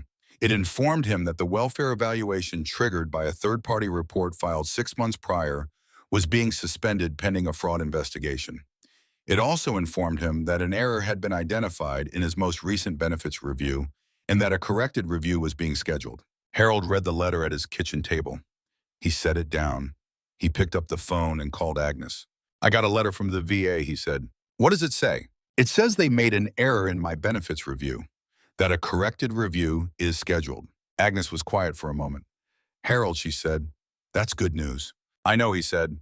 "That's very good news. I know that too." He heard her exhale on the other end of the line, the particular sound of a woman releasing something she had been holding. "You're allowed to be glad about it," she said. "I am glad," Harold said. "I'm just not surprised." He paused. Wyatt found what he found. It was always going to come back to the right place eventually. Agnes was quiet.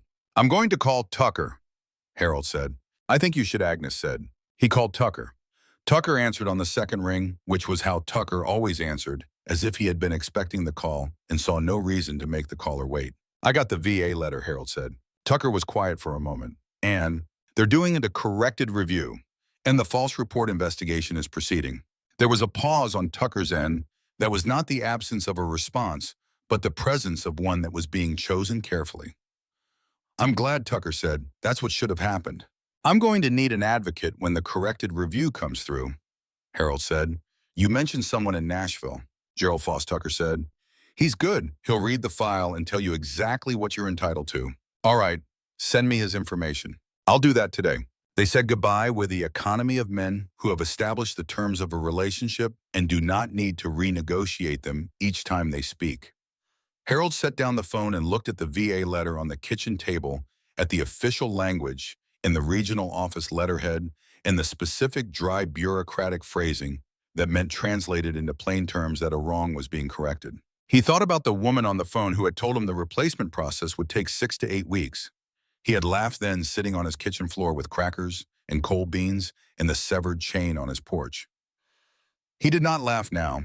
He felt something quieter and more durable than whatever he had felt then, something that had to do with the passage of a specific kind of time, the time between when a wrong is done and when it begins to be corrected, and the difference between enduring that time alone and enduring it with people who have decided to be involved. The November visit came on a Saturday, which Tucker had chosen because Saturdays were the days when Birchwood Lane was most alive, when people were in their yards and on their porches and moving through the ordinary business of the weekend. He came with 22 men this time, not 43. The difference was deliberate. 43 men on a July Wednesday had been a statement. 22 men on a November Saturday were a presence, which was a different thing. A statement says something about the person making it. A presence says something about the person it is for. Harold was on his porch when they came down Birchwood Lane. He had been there since 10, with his coffee and a blanket over his legs, watching the street with the unhurried attention of a man who has decided to be present to whatever the day produces. The 22 motorcycles came at 11. Slower than in July, more relaxed. They parked in the same long line along the curb, and the men dismounted with the ease of people who knew the address and had agreed to the purpose. Tucker came up the ramp. He looked at the ramp with the brief assessing glance of a man who had helped design something and was checking that it had been built correctly. He sat in the second chair. Morning, Tucker said. Morning, Harold said. How's the ramp? Perfect, Harold said. Tell Russell he did good work. He knows. He's been telling everyone about it for 3 months. Harold's coffee was warm. Tucker declined a cup, which told Harold something about the quality of Tucker's attention, that he arrived prepared. Wyatt Crenshaw came up the steps behind Tucker with a man Harold had not met, a man in his early 50s with a legal briefcase and the particular expression of a professional who has arrived to do a specific thing. Wyatt introduced him as Gerald Foss, a Nashville attorney who specialized in veteran benefits law. Harold looked at Tucker. We told you we had thoughts about the VA benefits review, Tucker said. You said you had a contact, Harold said. Gerald is the contact. Tucker looked at Foss. Harold doesn't need charity. He needs someone who knows the law and is willing to read a file. Foss opened his briefcase on the porch railing with the practiced efficiency of a man who had done this in less comfortable environments than a Tennessee porch on a clear November morning. He set out 3 documents and turned them to face Harold. Your last benefits review came out at 80% disability, Foss said. Based on the documentation in your VA file, your eligibility for total disability, individual unemployability, should have been reconsidered at that review and wasn't. The criteria were met. Nobody caught it. He paused. Additionally, the false report that Garrett Marsh filed may have contaminated the review process in ways that are now documentable. The inspector's office has flagged the record, and there's a basis for requesting a corrected review with the contamination noted. He looked at Harold. This doesn't resolve overnight, but it starts somewhere. Harold looked at the documents. He looked at Tucker. You did this, Harold said. Foss did this, Tucker said. I just made a phone call. You've been making phone calls since August, Harold said. Tucker did not contradict this. Harold looked at the documents again. The numbers on the page represented a kind of arithmetic he had spent years doing the wrong way, calculating what he could manage without rather than what he might be entitled to with. He had accepted the decisions that came from the VA because the decisions came from a process he did not have the energy or the resources to contest, because contesting required time and expertise and persistence, and Harold had only one of those 3 things in reliable supply. All right, Harold said. What do I sign? Not yet, Foss said. First you read. I'll read it. I'll leave you time to read it, Foss said without moving. Harold almost smiled. He read it. It took 30 minutes, which was the time it took Harold to read something that he intended to understand rather than absorb. And when he was done, he had 3 questions that Foss answered with the direct, non-patronizing precision of a man who respected the intelligence of the person asking. Then Harold signed where indicated. Foss gathered the documents with the efficiency of a man returning to Nashville and put them in the briefcase. He shook Harold's hand, nodded to Tucker, went down the ramp, and left in a dark sedan that had been waiting at the corner. Harold watched the sedan go. "That man's gonna help me," Harold said. "Yes," Tucker said, "and you trust him. He helped my father. In '94 near the end, when my father was still on the waiting list. Foss was younger then. He worked the case for 2 months and got my father moved up. It wasn't fast enough in the end." Tucker looked at the street, but it wasn't nothing. Harold understood what this caused Tucker to say and said nothing in response to it, which was the correct response. Agnes brought out her cornbread that afternoon. She fed 24 men cornbread and sweet tea on Harold's porch and in his front yard, and she did it with the particular economy of a woman who had spent her life making food that was equal to the number of people who needed it, which was different from making food and hoping the numbers worked out. Some of the men from the Iron Pack brought things. A man named Cord, who had done the ramp work in October, brought a bag of groceries from a Nashville store and left them on Harold's kitchen counter without making an event of it.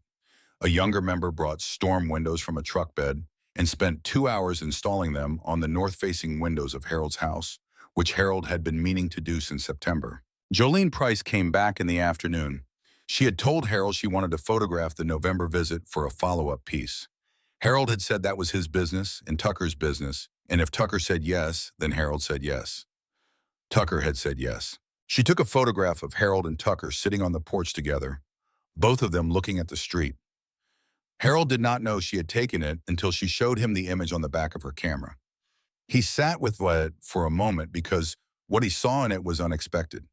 He had expected to see 2 men sitting on a porch. What he saw instead was 2 men carrying the same weight from different angles, which was what they were, and the photograph had found it. "Can I use that one?" Jolene asked. "Ask Tucker," Harold said. Tucker looked at the image and nodded. That photograph ran with Jolene's follow-up article the following Thursday. It was the photograph people remembered, not the garage with the bolt cutters which had run with the original article and had been the evidence of the wrong in the story. This one was the answer to the wrong.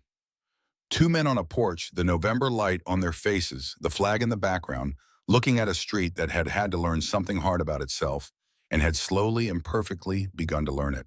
Near the end of the follow-up article, Jolene had written a paragraph that Harold read several times. Harold Decker is not a man who wants a story told about him. He is a man who has spent 7 decades trying to take up only the space he needs and not a foot more the habit of a man who learned early that the world does not always make room unless you insist, and that insisting has costs. What happened on Birchwood Lane in July was not about him being rescued. He has been clear about this.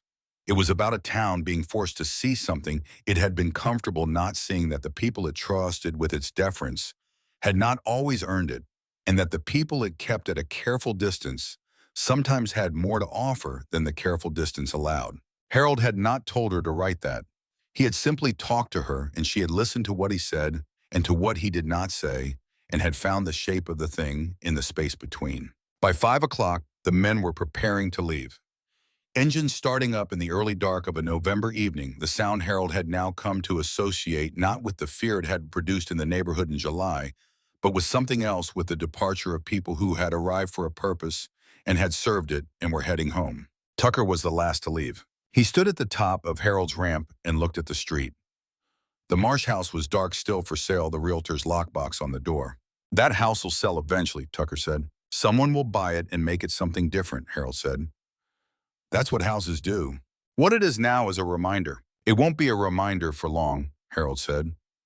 "Reminders only last until the next thing comes along to remind you of. That's why you have to keep saying the things that matter, so they don't get replaced by the next thing." Tucker looked at him. "Is that what you're doing?" "Letting Jolene write about it." Harold thought about this. "I'm letting her write about it because it's true, and because truth that doesn't get said doesn't do the work it could do." He paused. "And because Robert Boone deserves to be in the record. For what he wrote. For what he tried to do." Tucker was quiet for a moment. "Harold," he said. Harold looked at him. Thank you, Tucker said, for the river, for the letter, for letting us come. Harold held this. He did not minimize it or redirect it, which was his habit, the deflection of a man who had spent so long being self-sufficient that receiving had become unfamiliar. He held it instead, let it arrive at its correct weight. Thank you, he said, for sitting on a bench long enough to ask the right questions. Tucker put on his sunglasses. He went down the ramp and started the Road King, the engine catching with its rolling particular sound. He pulled out onto Birchwood Lane and headed west toward Route 70. Harold watched until the sound was absorbed by the November evening, by the distance and the dark and the trees that still held their last leaves in the cooling air. Agnes came out of his house with 2 cups of coffee and sat in the second chair. They sat for a while without talking, which was its own kind of conversation. He'll be back, Agnes said. He will. Good. Harold looked at the flag. It was still in the evening air. The light above his door was on. He thought, as he sometimes did in the evenings, about what it meant to have lived in one place long enough that the place had accumulated around you layer by layer the way sediment accumulates at the bed of a slow river. Not always comfortable, not always what you would have chosen, but yours in the way that only long inhabitation creates with all the complicated truth of a thing that knows you back. Agnes, he said. Harold, Norma would have liked you. Agnes looked at him. The expression on her face was the one she produced when she was deciding something about what to say and deciding usually in favor of the honest thing over the easy one. She did like me, Agnes said. We talked. Not often, but enough. She paused. She told me once that the thing she was most grateful for about Birchwood Lane was that there was someone next door who would notice. Harold was quiet. She meant me noticing if something was wrong, Agnes said. The lights not coming on, the mail not being brought in. She meant the practical things. I know what she meant, Harold said. But I think she meant the other thing too, Agnes said. Noticing who you are, not just whether the lights are on. Harold said nothing. The evening settled into its full dark around them. The street lights came on one by one down Birchwood Lane, the warm yellow ones they had kept when the town wanted to change them. Harold had voted for keeping the old ones, and he had been right to, though he had never claimed credit for it. He thought sitting there about what Tucker had said on the porch in the summer, about character not being a costume, about it living in what a man does when no one is watching. He had been thinking about that since July, turning it over in the way he turned over things that were worth examining until he understood them from every side. He thought about Garrett Marsh in his pressed khakis and his polo shirt with the church logo saying the right things to the right people in the right order for 14 years, and about the garage with the bolt cutters and the chain. He thought about Tucker Boone on a gas station bench asking the right questions because he was a man who had been taught by his father's silence and his father's death, and 30 years of living with both, that the right question was the only worthwhile place to start. He thought about Norma keeping a letter in a shoebox, about Agnes knowing and waiting, about Robert Boone writing a letter in 1987 and mailing it to an old address and never knowing if it arrived, about all the years between a cold February river and a wooden bench in Tennessee where a man gave his name to a stranger and heard something shift. Some things take a long time to arrive where they are going, Harold thought. The error is in believing the arrival makes the journey less true. He finished his coffee. He set the mug on the porch railing. He looked at the street that had been his for 34 years, that had been his difficulty and his home, and the place where on a July morning the men everyone had feared had turned out to be the ones who looked. He looked at the flag. It was new, and it was his, and it moved when the air moved, and when the air stopped, it was still, and both of these were right. Tucker's coming in November again, he said. He told Agnes this even though she already knew, because saying it out loud made it more real. And Harold had learned in the years since Norma that the things you did not say out loud had a way of remaining uncertain. I know, Agnes said. He called to check your schedule. What did you tell him? I told him Harold Decker is a man who makes room for the things that matter. Harold was quiet for a moment. That's generous of you, he said. That's accurate, Agnes said. The porch was quiet around them. Somewhere down the street, a dog barked twice and was done. A car moved slowly through the intersection at Elm, its headlights sweeping across the front of Harold's house and moving on. Harold reached out and put his hand on the armrest of his wheelchair. The metal was cool in the October evening, the day's warmth already retreating. He thought about the wheelchair sitting in Garrett Marsh's garage for 3 days among the paint cans and the riding mower. He thought about Tucker carrying it across the road with the directness of a man returning something to where it belonged. He thought about Robert Boone in the Songhai River in February of 1970, and a 21-year-old who had gone in after him without deliberating, in the 54 years of consequence that had grown from that unremarkable necessary moment. He thought about Norma in the kitchen with the radio on singing off-key, completely committed. Harold was not a man who believed in the spiritual architecture of events, but he thought that if there was an architecture, this was what it looked like. Not grand, not obvious. Just a long, patient movement of cause toward effect, and a man sitting in a wheelchair on a repaired porch in a Tennessee evening, watching his flag in the light, understanding that the connections between things are not always visible from inside them. Sometimes you had to be far enough from the beginning to see the whole line, and sometimes the line was still being drawn. Down the street, he heard faintly the distant sound of a motorcycle engine, one not 22 moving on Route 70 heading south. He did not know if it was Tucker. He listened until it was gone. "Soup's getting cold," Agnes said. "All right," Harold said. He unlocked the wheelchair mount. He put the key back around his neck. He rolled toward the door. Agnes opened it for him, and he did not tell her he could manage, because he was beginning to understand that accepting the open door was not a failure of self-sufficiency, but a recognition of what the open door meant when the person offering it meant it. He went inside. The porch light came on. The flag was still in the evening air. The street was quiet. Harold Decker, 70 years old veteran of the Mekong Delta mechanic widower, man of Birchwood Lane, went inside to eat soup with his neighbor and to be for the rest of the November evening in the ordinary and unremarkable warmth of not being alone. There was nothing dramatic about it and nothing small about it. It was what a life looked like when it was being lived correctly, when the people in it had done the hard work of seeing each other clearly and deciding that what they saw was worth staying near. It was a man in a wheelchair and a woman with a pot of soup in a street that was still learning slowly and imperfectly that the labels it placed on people were the most unreliable things it owned. The wheelchair wheels turned quietly on the new floor of the repaired porch, smooth and without complaint. And then they were inside and the door closed behind him, and the night settled over Collinsville, the way nights settle over small towns completely and without drama, covering everything with the same dark and leaving it to the morning to sort out what it had meant. The flag outside did not move. The light above the door stayed on. The street was as it had always been, Birchwood Lane in the small hours of a November night in Tennessee, holding its houses and its histories and its complicated truth about the distance between what people appear to be and what they are, a truth that never changes and that always in the end insists on being seen. There was an afternoon in early September, 3 weeks after the garage door had gone up, and the bolt cutters had been photographed by Jolene Price, and the Birchwood Lane story had begun its journey outward from Collinsville into the wider world, when Harold sat on his repaired porch and did something he had not done in many years. He did nothing. Not the particular variety of nothing that is really the management of pain or the suppression of thought or the performance of stillness for the benefit of people who might be watching. The genuine article, the nothing that belongs to a man who has discharged what was required of him and is now simply occupying the present moment without obligation to any other.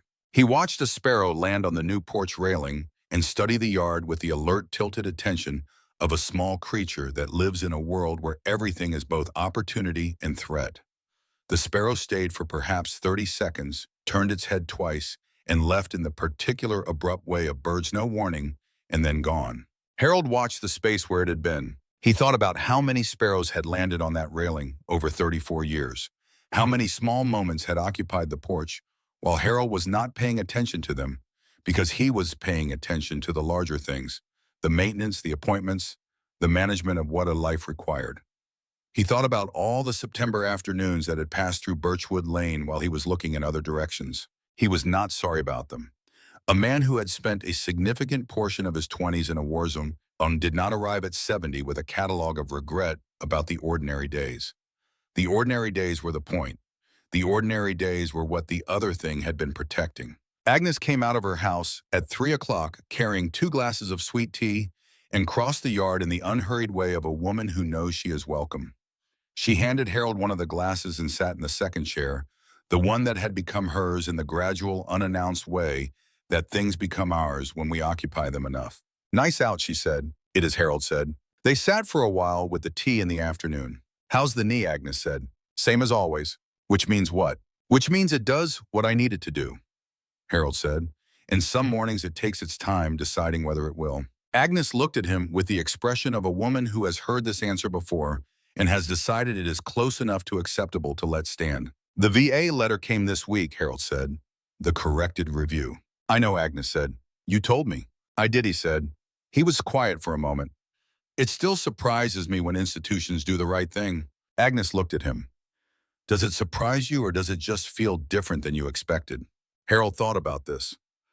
I don't know that I expected anything, he said. I had stopped expecting things from the VA, the way a man stops expecting things from a process that has disappointed him enough times, that expectation becomes a form of optimism he can no longer afford. He turned the glass in his hands.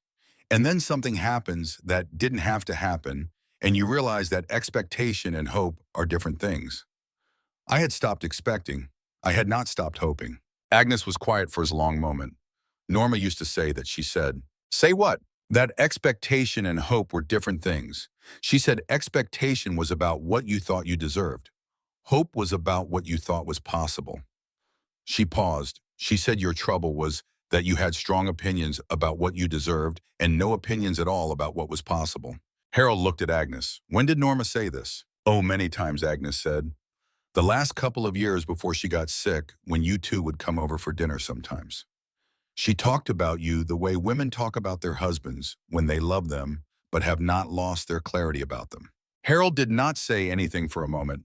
He was thinking about Norma in Agnes's kitchen at the table with her tea, saying precise things about Harold's character to a woman who had since proven to be exactly the kind of neighbor Norma must have been hoping would be there when she was not. She was right, he said, about the hope and expectation. She usually was, Agnes said. Usually, Harold said. Agnes almost laughed. That's about the right proportion, she said. He thought in the weeks following the visit from the 43 men about what it meant to be seen by the people who were not supposed to see you clearly. The people who were supposed to see you clearly were the ones who had known you long enough to have accumulated context.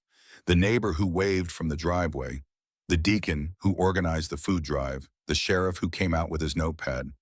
These were the people with the proximity, the access, the 14 years of adjacent living. They had all the information they needed to see Harold Decker, and none of them had looked. Tucker Boone had looked. Wyatt Crenshaw had looked.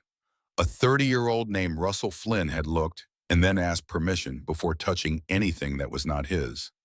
43 men whom the street had crossed to the other side to avoid had arrived on a Wednesday morning and treated the property of a 70-year-old veteran as if it mattered because to them it did for reasons that had nothing to do with property value or neighborhood optics. Harold had spent a lot of his life being the kind of man who did not require other people to see him. He had considered it a mark of self-sufficiency, the ability to be present in a community without requiring the community to acknowledge his presence. Now sitting on his September porch with Agnes's sweet tea, he understood that he had confused self-sufficiency with isolation, and that the confusion had cost him things, not dramatically, not in ways that had left scars, but quietly the way a man loses warmth without noticing, because the temperature drops only a degree at a time. He had let it drop. Tucker Boone had come and turned the dial back up, not because Harold had asked, but because Tucker was a man who understood that some things needed doing regardless of whether they were asked for. The VFW post commander called that September. His name was Ray Colton, a man Harold had seen at community events over the years, a Vietnam-era veteran who had built the post up from 12 members to 47 through the patient application of the conviction that shared experience was worth organizing around. He called to say that the post was hosting a dinner the following Friday and that Harold would be welcome. He did not say that Boyd Kincaid had called him about Harold.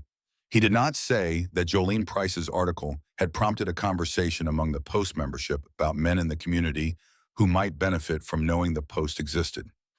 He simply said Harold would be welcome, that there would be food, and that there was no obligation to come back. Harold went. He had not been to the VFW Post in 11 years, since the period after his retirement from the garage, when he had attended 3 or 4 meetings and then stopped for reasons that had never fully crystallized into a decision, but had accumulated into one over time. The Post was on the east side of Collinsville in a building that had been a hardware store in the 80s and had been converted by volunteers on a budget that was visible in the conversion. The industrial shelving, still ghost outlined, on the walls, the concrete floor painted over in a shade of gray that had not quite covered the floor's original character. It was exactly the kind of place Harold had always felt more comfortable in than the places that had been built for their purpose. Places with visible history, with the evidence of what they had been before, with the honesty of surfaces that had not been finished to hide their origins. Ray Colton shook Harold's hand and did not say anything about the Gazette article or Tucker, Boone, or the bikers who had filled Birchwood Lane, which Harold appreciated, because what Harold had come for was not a continuation of the summer's events, but something older and more ordinary. The simple fact of being in a room with men who had been in the same kind of places he had been, who understood certain things without requiring them to be explained. There were 21 men at the dinner. Some Harold knew by sight, some he had never seen before. 3 of them were younger than he expected men in their 40s who had served in the Gulf and in the years after, who were veterans in the same way Harold was a veteran, and also in completely different ways because war was always specific to its own time and place and generation. And what it asked of the people it asked things of was never quite the same twice. Harold stayed for 2 hours. He ate the pot roast that someone's wife had made, and the cornbread that reminded him of Agnes's, and a slice of pie that was better than he expected. He talked to a man named Herb Granger, who had served in the Mekong Delta in 1968 and 1969 before Harold's deployment, and who had the particular quality of a man who had spent 50 years organizing what he remembered into something he could live alongside without it consuming him. They talked for 40 minutes about things Harold had not talked about with anyone in years, not because the things were secret, but because they required a specific kind of listener, the kind that existed in rooms like this one. He drove home with Russell Flynn, who had appeared at the Post dinner as if by coincidence, which Harold understood was not coincidence, but was Tucker's way of making sure Harold got home safely without making Harold feel that he needed to be made sure of a distinction that Tucker understood and Harold appreciated. "Good dinner," Russell said, driving. It was Harold said. "You going back?" Harold looked out the window at Collinsville at night, the familiar streets and the familiar dark. "Probably," he said. "Wyatt comes down once a month," Russell said. "He has a contact at the Post guy named Colton. They talk about outreach for vets who aren't connected to anything. Wyatt thinks a lot of guys are living like you were," he said, then stopped. "I mean before," he said before. "I know what you mean," Harold said. "Wyatt says most of them aren't going to ask," Russell said. "That you have to find the way to them." Harold was quiet for a moment. "Wyatt's right," he said. He went to the Post 3 more times that autumn. By the 4th visit, he had stopped counting the visits as individual events and had begun thinking of the Post as a place that existed in his week. Not an obligation and not a destination, but simply a place, the way the bench at Garrison's was a place, and the porch on Birchwood Lane was a place, one of the locations where Harold Decker existed in the world rather than behind a door. He told Agnes about the Post one evening in October, sitting on the porch with the first real cold of the season in the air, and Agnes said she was glad, and then asked a series of precise questions about the people he had met there, which Harold answered with the thoroughness he brought to questions that came from genuine interest rather than politeness. "One of the men there lost his wife last spring," Harold said. "Guy named Herb Granger. He comes to the dinners, and he has that look." "What look?" Agnes said. Harold thought about how to describe it. "The look of a man who is still counting the days," he said, "who hasn't moved past the part where he's keeping track of how far he is from when she was alive." Agnes was quiet. "I remember that," Harold said. The counting. The way time in the first year is still organized around her. Around what she would have been doing in the kitchen at this hour, what she would have said about the weather. Agnes said nothing. She was looking at the street. "You get past it," Harold said. "Not by forgetting. You get past it by adding things. By having enough other things in the present that the counting becomes less necessary because the present has started to have its own weight."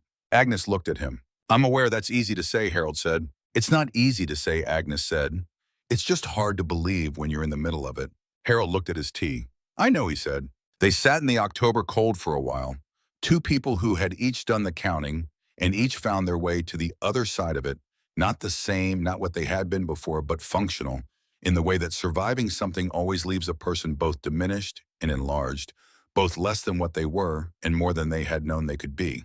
What Harold had come to understand over the months since the wheelchair came home was that the summer had not been about justice, though justice had been one of the things it produced. It had not been about community, though the community had been changed by it. It had not even been about Tucker Boone and the Iron Pact, though what Tucker and his men had done was the engine of everything that followed. It had been about visibility, about a man who had become invisible in the specific way that age and disability and living alone make a person invisible, not dramatically, not in one moment, but gradually, incrementally. The way a person becomes invisible when the people around them stop checking whether they are still there. Harold had not known he was invisible until the 43 men arrived on his street and treated his property as if it mattered, and the contrast between that treatment and the treatment he had been receiving from the people who had known him for years was so stark that it had illuminated something he had not previously been able to see clearly. He had been disappearing. Not in the obvious ways, not failing to eat or failing to sleep or failing to manage the house. He had been disappearing in the ways that do not show on a surface inspection the shrinking of the world to the dimensions that could be managed without asking anyone for anything, the slow replacement of participation with observation, the substitution of endurance for engagement. The wheelchair being stolen had accelerated something that was already in progress, and Tucker Boone sitting on a gas station bench and asking the right questions had interrupted it. Harold was not sure that a man who had never disappeared could fully understand what it meant to be interrupted in the process of disappearing. It was not a dramatic rescue. It was something quieter and more specific, the experience of someone actually noticing, and then doing something about what they had noticed.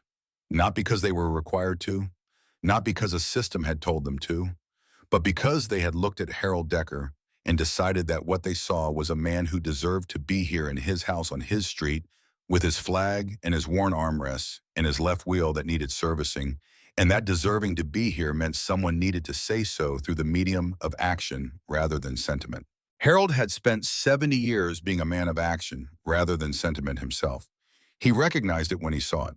He was grateful for it in a way that would not fit inside words, which was why he had not tried to put it into words on the porch that evening with Tucker, but had simply said thank you for sitting on the bench, because that was the true thing, the accurate thing, the thing that when said pointed at everything else without requiring him to name everything else. The porch light came on at 5:30 automatic, the way Norma had said it, and the way Harold had never changed it because there was nothing wrong with how she had said it. The street below was going into its early evening mode, the shift between the afternoon and the night cars coming home from work, lights appearing in windows, the particular reorganization of a residential street between the day's end and the night's beginning. Harold watched it the way he had watched it for 34 years, from the porch that was now repaired, and the chair that was now home, and the flag that was now new, and he thought that what a man could ask of a street was not that it be perfect or that it be fair, or that it always be what he needed it to be. What a man could ask was that it be real, that the things that happened on it be honest in their consequences, that the true nature of the people on it eventually find the surface however long that took. Birchwood Lane had found the surface. It had done it painfully and publicly, and with the involvement of 43 motorcycles and a garage door and a sheriff who wrote things down in his notepad with the enthusiasm of a man filling out a parking ticket. It had been messy and it had been slow, and it had produced a story that the town would tell for years in ways that were not always accurate. But it had been real. Harold Decker rolled his wheelchair to the edge of the porch and looked at his street in the early evening light and thought that real was enough. Real was in fact everything. The rest was weather. Agnes called him inside for dinner at 6. Harold rolled back from the edge of the porch and unlocked the security mount with the key that lived around his neck on the leather cord Wyatt had tied for him, a cord that had replaced the original piece of twine Harold had been using, which Wyatt had examined once and said nothing about except that he had a better piece of leather in his saddlebag if Harold wanted it. Harold had said all right, and Wyatt had replaced the cord with the methodical care of a man who understood that small things done well were not smaller than large things done adequately. He rolled down the ramp across the yard, up Agnes's porch steps, with the short ramp Russell had installed on her side too, a project Russell had proposed, and Harold had initially said was unnecessary, and then thought about for a day and agreed to because agreeing had stopped being as hard as it had been, because the summer had done something to the mechanism that made accepting help feel like a failure, had loosened. It had reminded him that asking and accepting were not the same as needing, that a man could need something and decline help with it and call that self-sufficiency or could need something and accept help with it and call that judgment. And the second was the more honest of the two. Agnes's kitchen was warm and smelled of the pot roast she made with the particular economy of a woman who had been feeding herself and only herself for 5 years and had not lost the habit of cooking as if someone else might be hungry too. She had a radio on the counter, the kind with a dial tuned to a station that played the music of the decade before the one Harold associated with his young adulthood music that was entirely comfortable and entirely invisible, the way good background is present without demanding. She had set the table for two, which she always did when Harold came for dinner, not with ceremony but with the simple domestic acknowledgement that there were two people and both of them would need a place. Harold sat at the table. Agnes brought the pot roast and the bread and the sweet tea and sat across from him, and they ate in the easy, unhurried way of people who have eaten together enough times that the meal does not require the performance of itself. They talked about small things, the way the October cold had come in faster than either of them had expected, the condition of the road at the south end of Birchwood Lane that had been patched in August and was already showing the patch's limits, the news from Agnes's sister in Knoxville, who had recovered from the hip replacement with the speed that healthy people of 63 tended to recover from things. At some point during the meal, Harold said, "I've been thinking about something," Wyatt said. Agnes looked at him over her tea. He said, "Most men like me aren't going to ask," Harold said, "that you have to find the way to them." Agnes was quiet. "He's right," Harold said, "and I've been thinking about what that means. Not in the abstract about policy or programs, but practically, about the men on this street and in this town who are in the same situation I was in, who have been in it longer, who are further along in the disappearing and don't have a Tucker Boone who happens to need gas on a Tuesday morning." "You're thinking about doing something about it," Agnes said. It was not quite a question. "I'm thinking about whether there's something to do," Harold said. "Whether a man who has been found can do anything useful for the men who haven't been." He turned his tea glass in his hands. "I don't know what that looks like. I don't have the energy to build something, but I might have the energy to show up somewhere. The VFW Post, maybe. Not as a guest at a dinner, but as a reason somebody else comes to the dinner." Agnes looked at him with the expression she wore when she had already reached a conclusion and was giving him time to get there on his own. "You already talked to Ray Colton about this," Harold said. Agnes did not look away. "He called last week," she said. "He wanted to know if I thought you'd be interested. I told him I thought he should ask you himself." Harold set down his glass. "And you were going to tell me about this when—" "I'm telling you now." "Agnes." "Harold," she said, "I'm telling you now because now is when you are ready to hear it. Not 3 months ago, not 6 months ago. Now." She met his eyes. "You know I'm right." Harold thought about this. He thought about the quality of patience that Agnes brought to things, the specific and unhurried patience of a woman who had decided early in their friendship that Harold would arrive at most things on his own if given enough time and the appropriate proximity to the correct information. He thought about all the times she had known something before he did and had not said it because the knowing was not the point, the arriving was the point. He thought about Norma saying that Agnes noticed things. She did, he thought. She noticed things and she knew what to do with what she noticed, which was different from noticing and different from doing. And the combination of all three was rarer than any one of them alone. "All right," Harold said. "Tell Ray Colton I'll come talk to him." Agnes nodded. They finished the pot roast in the warm kitchen with the radio on two people who had arrived separately and by different roads at the place where they currently were, which was an ordinary evening in November in a small town in Tennessee, and which was as ordinary evenings go exactly sufficient. Harold went home at 8. He crossed the yard in his wheelchair under a sky that was clear and cold and full of the particular brightness that belongs to autumn nights when the air has dried out enough to let the stars declare themselves. He could see Orion beginning its winter return above the tree line at the east end of Birchwood Lane, the belt and the familiar arrangement of light that Harold had watched from so many places, a foxhole in the Mekong Delta, the driveway in Clarksville, this porch, this street, this life. He rolled up the ramp. He locked the security mount. He went inside. The house was warm. He had left the heat on low while he was at Agnes's, which was something he had only recently started doing, another small recalibration in the direction of treating himself as a person whose comfort had value. He had the impression that Norma would have considered this overdue. He turned on the kitchen light. He looked at the table where Robert Boone's letter had sat, where Tucker had read it, where Harold had read it. Empty now as tables are between the things that happen on them. He looked at his kitchen. His house, the specific and ordinary evidence of the 34 years he had spent on Birchwood Lane, and he thought that a house was not just what you could see from the outside, the flag and the porch and the property values. A house was the accumulated interior of a life, the coffee rings on the counter, and the marks on the linoleum, and the shelf where the shoebox sat, and the window over the sink where Agnes had looked while Tucker and Harold talked about rivers and fathers, and the weight of what a man carries home from a war. Harold Decker turned off the kitchen light. He rolled to his bedroom. He lay down. Outside, the night was quiet over Birchwood Lane. The flag on the porch pole was still. The light above the door burned steadily, the way Norma had set it, the way it would burn until morning, marking the house of a man who was here, who was present, who had been seen, and would go on being seen. That was enough. That had always been enough. It had just taken the summer to make it clear.